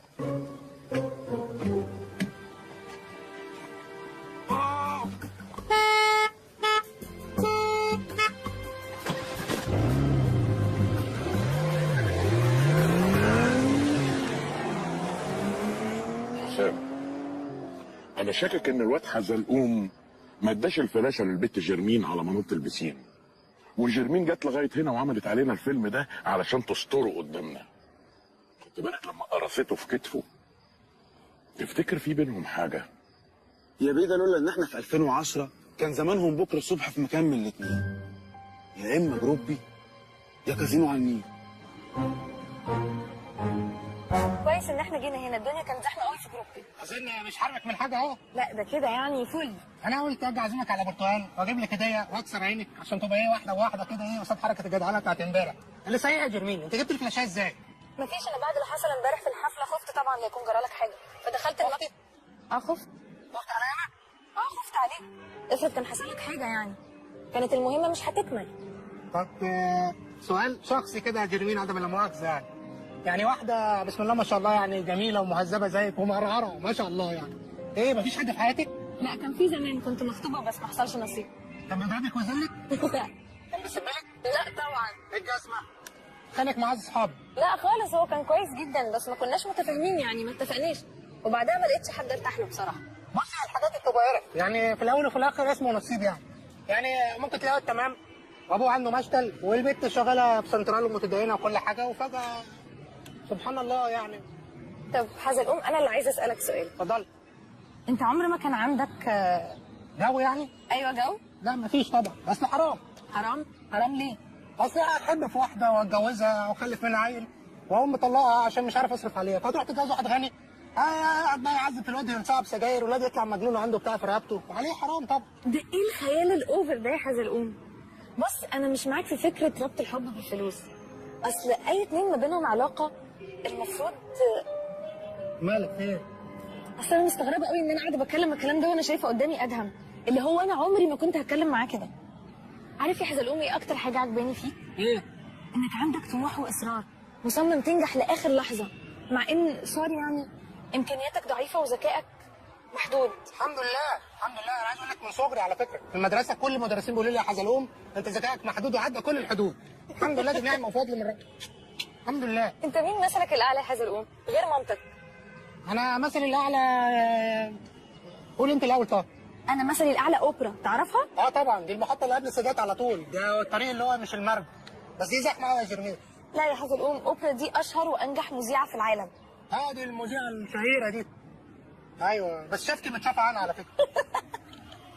طب حزلقوم انا قلت لك مين مثلي الاعلى انت ما قلتليش. انا مثلي الاعلى الاستاذ مصطفى كامل.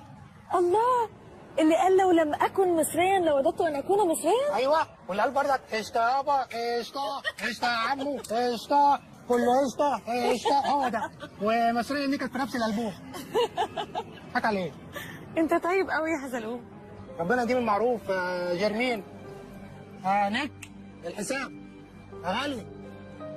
طب حزلقوم بما اننا لوحدنا يعني ايه مش عايز تكلم مامتك؟ ده ايه المزاوله؟ انت بتزاوليني يا جرمين؟ والله ما قصدتش، بهزر معاك. فكرتيني صحيح، عايز اكلم سراج يصرف لي حبه فلوس، عيد ميلاد امي الاسبوع اللي جاي وعايز اجيب لها هديه. ايه ده، كل سنه وهي طيبه. وانت بالصحه والسلامه. طب تحب اسلفك لحد ما سراج يصرف لك الدفعه؟ شوف انا على الكوارك. ايه؟ خراق يعني؟ ايه برضه؟ وانا اشرحها لها ازاي دي؟ حول الله يا رب. شكرا يا برنس.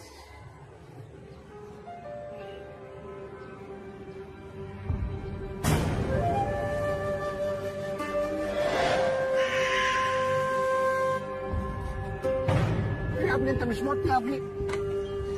حال عزيزي اشيائي؟ لا دي اشياء جرمين. اذا ايه ده انت مجنون؟ ايه جرمين اهدي يا علي، انا هفهمه غلط.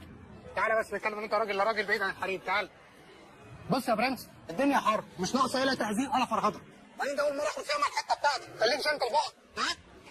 انها موسى. بقول لك ايه؟ احترم نفسك اللي عاملها معاك.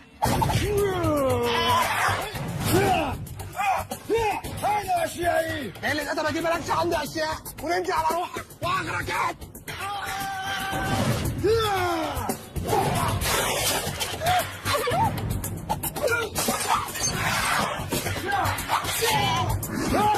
اشيائي.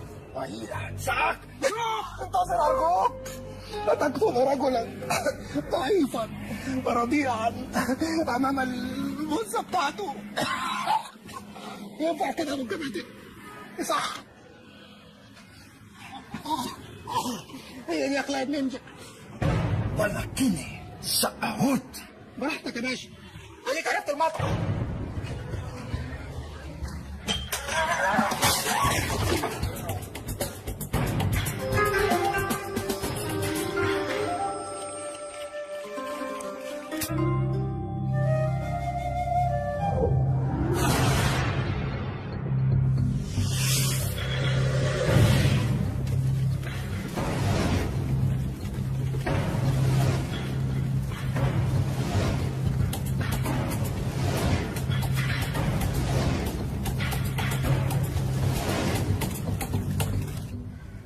اسود. زي ما بقول لك كده يا ادهم، في حد دخل المكتب بتاعي، واللي دخل المكتب ده ممكن يكون خد ورقه كده، ملف كده، او حاجه من على الكمبيوتر. ايوه صح، الكمبيوتر. الحفله كانت مليانه ناس، انا خلاص ما بقتش اثق في حد خالص، ما بقتش اثق في الناس اللي موجودين حواليا. لا يا راجل، احنا رجالتك، ما تثقش فينا ازاي بس يا عم الحاج؟ اسمع، احنا هنقابل الناس بكره عشان نخلص الديل، نقول لهم يسلمونا البضاعه في ظرف 3 ايام، بعدها انا هسافر اشوف البضاعه انت والرجاله صرفوها، بعد كده تبعت لي فلوسي في البنك، فاهم؟ اعتبر الموضوع ده خلص يا عزام بيه، انت وراك رجاله. اسمع يا ادهم، في الظروف اللي زي دي ما اقدرش اعتمد غير على واحد زيك، واحد بثق فيه وبحبه زي ابني، انا واثق كمان انه بيحبني زي ابوه.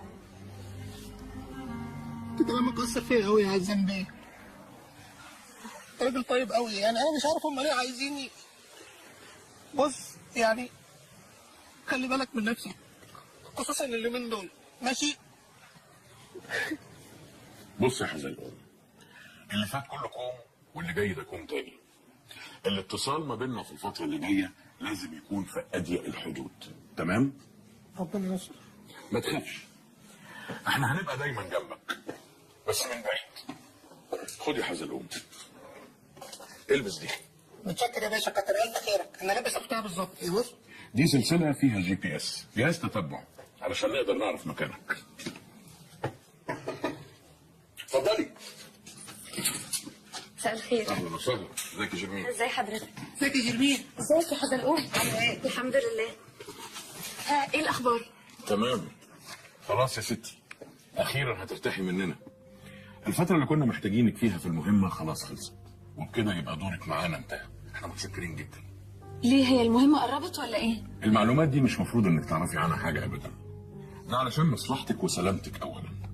طب على فكره، لو حضرتك محتاج مني اي حاجه انا ممكن. بالعكس، الفترة اللي جاية انا محتاجك تختفي، لان عزام شاكك في كل اللي حواليه، واعتقد ان انت عملتي كل اللي طلبناه منك وزيادة. الرخص وصلتك؟ وصلتني كله تمام؟ ميرسي. طيب ربنا يوفقكم. ربنا معاك. باي باي. باي باي. مع السلامة يا جميل. باي باي.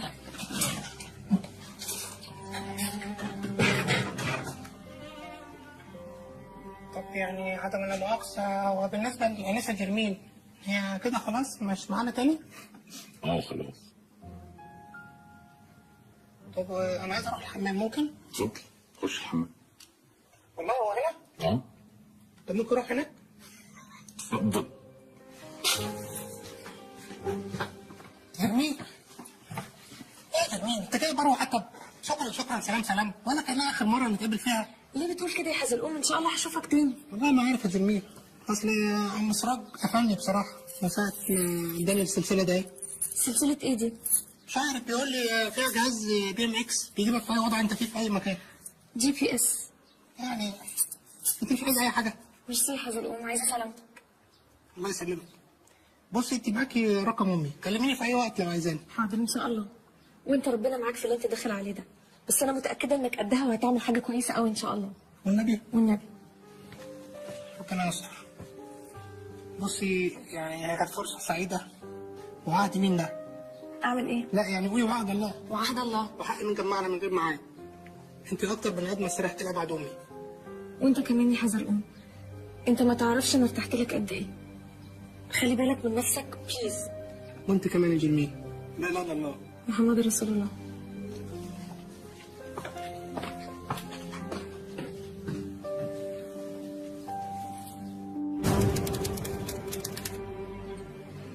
على فكره يا ادم، انا عايزك تكلم الموزعين بقى، انا عايز اخلص من الموضوع ده بمنتهى السرعه. ان شاء الله كله هيبقى زي الفل. انا عارف ان الموضوع ده سهل بالنسبه لك، مع الازمه الموجوده اليومين دول وزي اللي هيشتروا منك النهارده قبل بكره بقيت منين؟ واحنا برضك يعني جامدين في السوق، ما احناش. ايه ده؟ ايه مين؟ لا ولا حاجه. وصل يا باشا، خليهم يتفضلوا.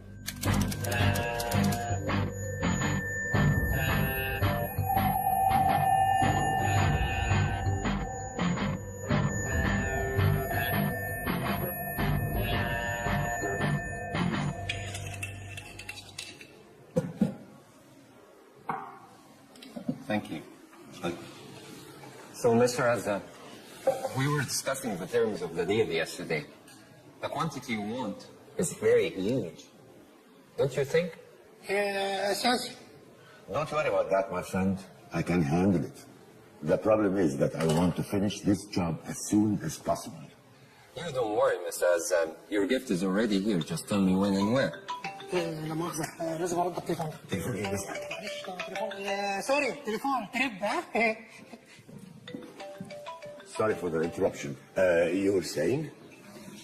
الو انا فزت شغل خضتيني في حاجة؟ اصلك وحشتني قوي يا حبيبي، قلت اكلمك. وانت كمان وحشتيني يا ست الحبايب. كان نفسي اكون معاك دلوقتي. كل سنة وانت طيبة. وانت بألف صحة وسلامة ولا يهمك. ما هديتك وصل. هديت ايه؟ خد كلب. ايوه يا حزن ايه ده؟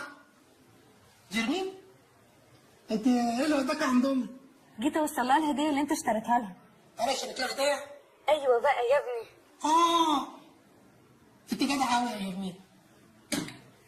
So, this is gonna happen. What's happening, Mr. Azam? Nothing. I think that they are checking the light system. مش عارف اشكرك ازاي يا جرمين، بجد والله. It's gonna be transferred to your...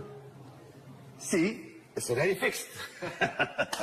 يعني غلطتك بتزيد عندي يوم بعد يوم. It's a little bit... جرمين بقول لك ايه؟ ممكن اطلب منك طلب؟ قول لامي بقى على كل حاجه، قولي لها على كل حاجه. نفسي اخليها تفتخر بيا ماشي؟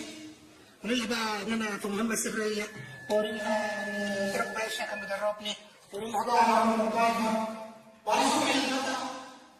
وقولي لها بقى انه من الاخر ابنك هيبقى بطل عشان شغال مع الحكومه، ومش هيغتالوا بال الا لما يلف حبل المشنقه على رقبه عصام الكلب. ماشي؟ بس بقول لك ايه؟ شددي عليها ما تكبشش على حد. ينكشف. Are you okay, Mr. Azam? ايه ملوك السوق لا مؤاخذه. ايه بقى هنعمل ايه؟ كلام على ايه بقى؟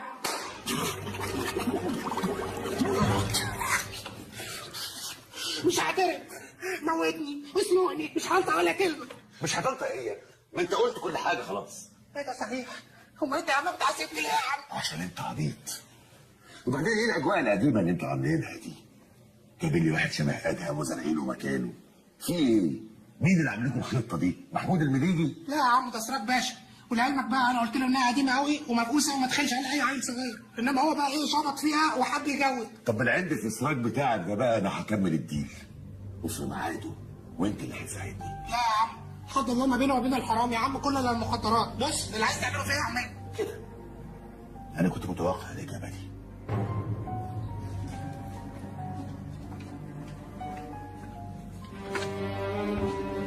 ماما ابني ماما حلو يا ابني.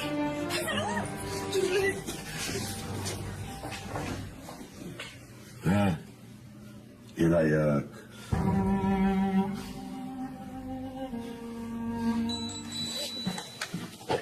الو. يا سراج باشا. ايوه حزلوم. ايه الاخبار عندك؟ انا عرفت ميعاد ممكن التسليم. اتفضل حضرتك. قول. هات لي احداثيات المكان ده بالتحديد. حرك كل القوات على هناك. واحنا هنتحرك ورا حزلوم. توكلنا على الله. يلا بينا يا وطن.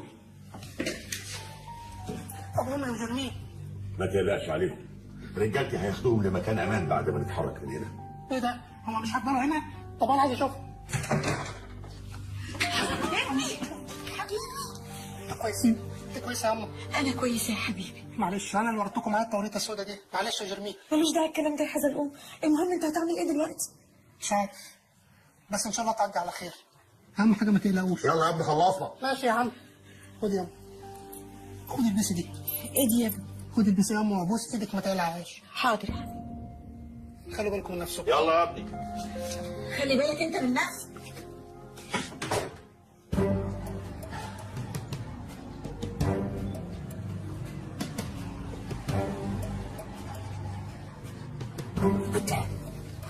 ثانية واحدة يا فندم، في حاجة غريبة جدا بتحصل. ايه؟ الاشاره بتاعت السلسله ما اتحركتش من الفندق اصلا.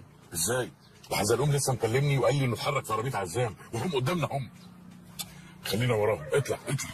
سؤال شخصي عدم المؤاخذة يا جرمين يا بنتي، يعني واحدة زيك كده بسم الله ما شاء الله، متعلمة ومهذبة ومقرقرة ما شاء الله. من غير ما تكملي يا طنط، انا ما فيش حد في حياتي.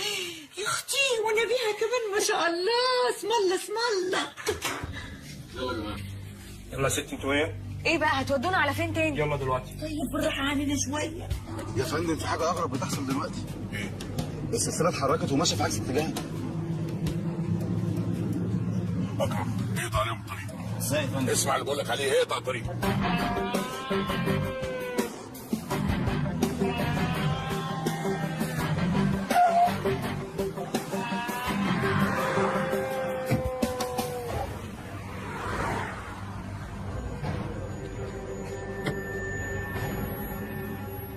في حاجه؟ لا مفيش حاجه. اطلع.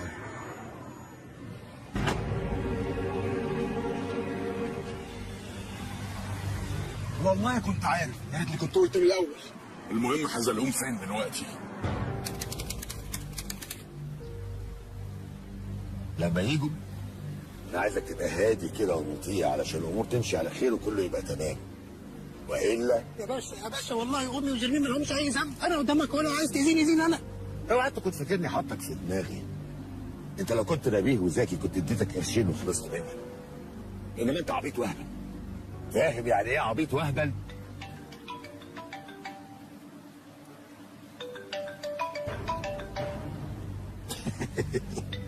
سؤال مهمة. مش بقول لك عبيط وهبل؟ أو جملة.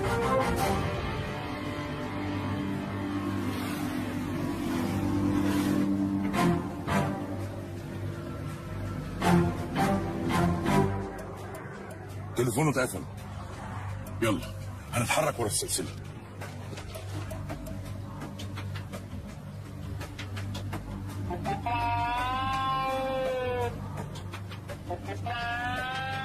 Hello. Did you get the listen, guys? Your friends?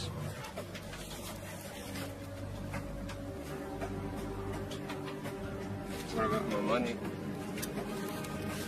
Here you are. اهو انت دلوقتي بقيت راجل بجد وخليت لنا قيمة بصحيح. انت طيب قوي يا حزلقوم. عايزك تعرف يا حزلقوم ان اللي انت بتعمله ده علشان مصر.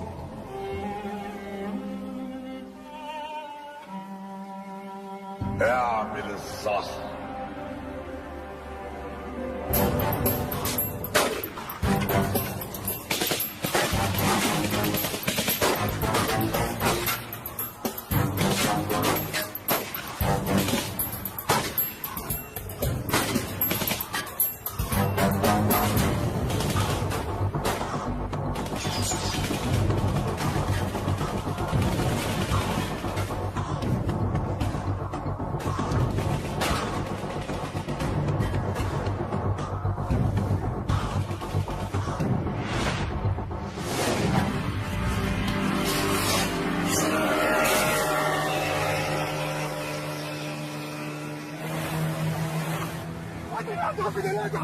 انت جننت. طيب خلاص حاضر.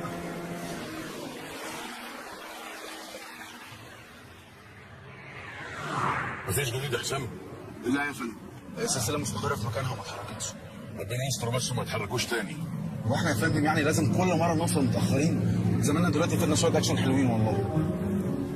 دوس يا اكرم، خلينا نلحق الاكشن. شوف يا جرمين يا بنتي، المثل بيقول اخطب لابنك وما تخطبش لبنتك. لا قصدي هو بيقول ايه؟ اخطب لبنتك وما تخطبش. مش مهم يا طنط، ما علينا. انت زي بنتي وحزلقوم ابني، فانا بصراحه كده عايزاكي لابني. حضرتك تكسفيني يا طنط. اكسفك ده ايه؟ بس هو يرجع، ده ابني وفقري وانا عارفاه. ان شاء الله هيرجع بالسلامه. يا رب يا رب.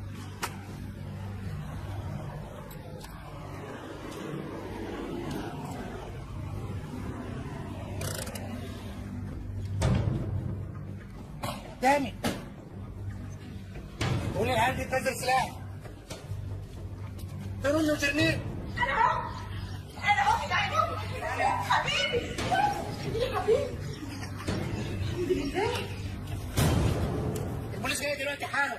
امال انت مفكر ايه؟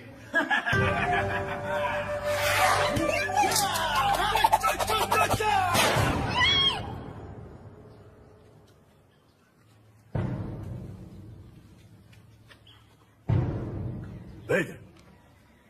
الواد ده مش كان قادح ومقتله قبل كده ولا ايه؟ لسه لغايه دلوقتي ما لقاش اشياءه؟ يا بيه انا الواحد لقيت فيه 3 مرات قبل كده وبولع فيه ولسه عايش، حاجه استغفر الله العظيم يعني. طب باذن انا بقى خلصوا عليهم. اين اشيائي؟ اشياء ايه؟ اسود يا كلب.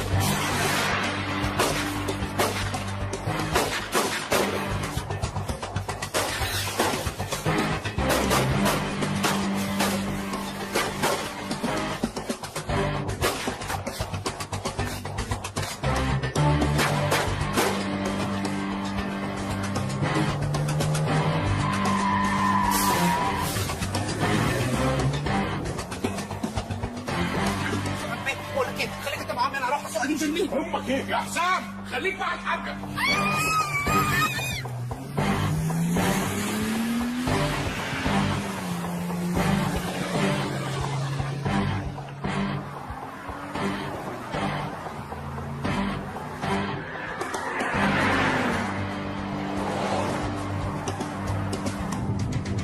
ثبته بالمسدس ده.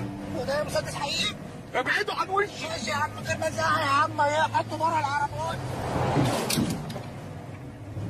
معاك واحد غيره؟ وقعته. يخرب بيتك يخرب بيتك، وقعته. انت لبسنا المطب يا عم.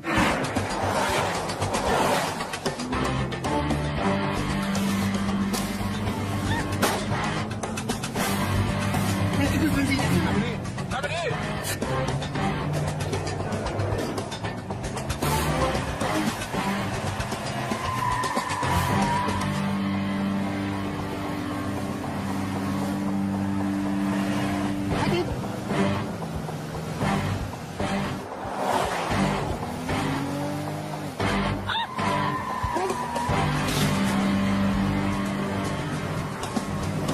ما بديهاش بقى. استنى هتعمل ايه يا مجنون؟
والله وقعت يا عسام.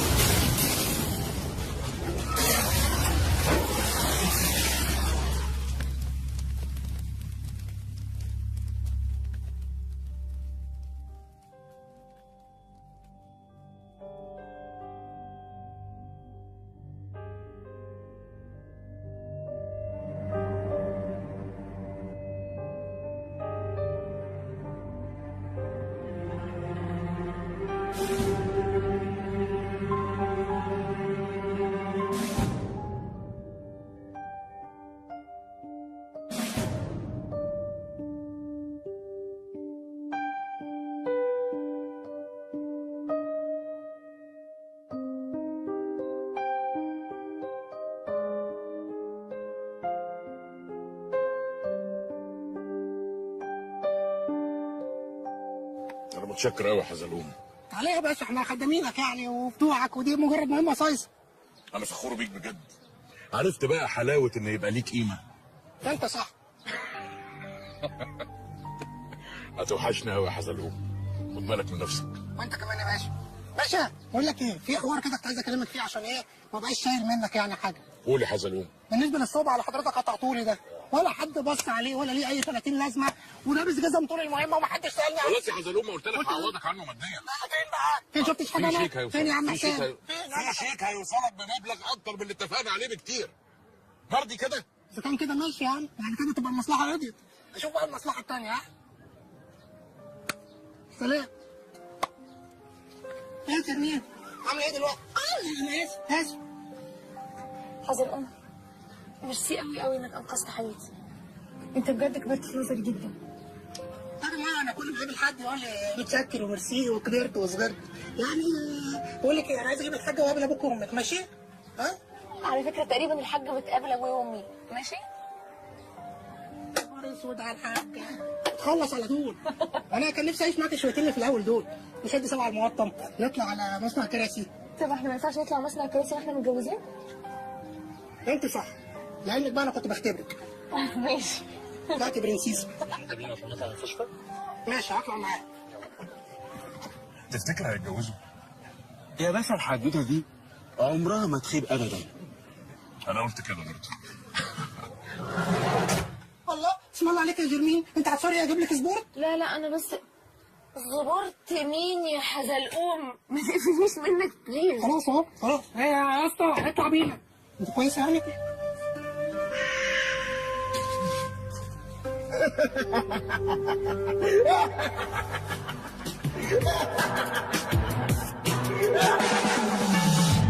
واحلم اكتر واوعى اسمك ابوس. احلم نفس الحلم ما يغلى لو فاكر حلمك بفلوس. احلم واعمل واصبر واتقل مهما كان الحلم بعيد، راح يجي يوم وتحقق حلمك. الاحلام ملهاش مواعيد، يا ابني احلم على قدك، خلي الحلم ملوش حدود. اوعى حلمك بس يشدك يبعد بيك عن كل وجود. اللي بيرضى بالموجود ويعيش ولا بيهمه العمر، واللي بيحلم بالمفروض بس ملوش على حلمه صبر. واللي يصر يحقق حلمه حتى ولو ينحت في الصخر. في اللي حلمه ابتدى بسجاره كلنا عارفين دي حشيره، يقعد يحلم بس خساره يخلص حلمه ما يطفيها. اللي بيحلم يبني يعمر، واللي في حلمه نفسه يهد، واللي في حلمه عامل عنتر، واللي يخاف من حلمه بجد. عكسلك بنت انا لسه صغير، لا انا سبت ما تحلم انت الاصل ضعيف واكيد مش هقدر سيبني في حالي ما عنديش واسطه. دي حاجات بنقولها ولا نفكر واحنا بايده كله هوانا. لو هنحاول مرة تجرب أحلامك هتشوفها معاك. أحلام صحي وأحلام نايم، أحلام وفي تلك الحالتين.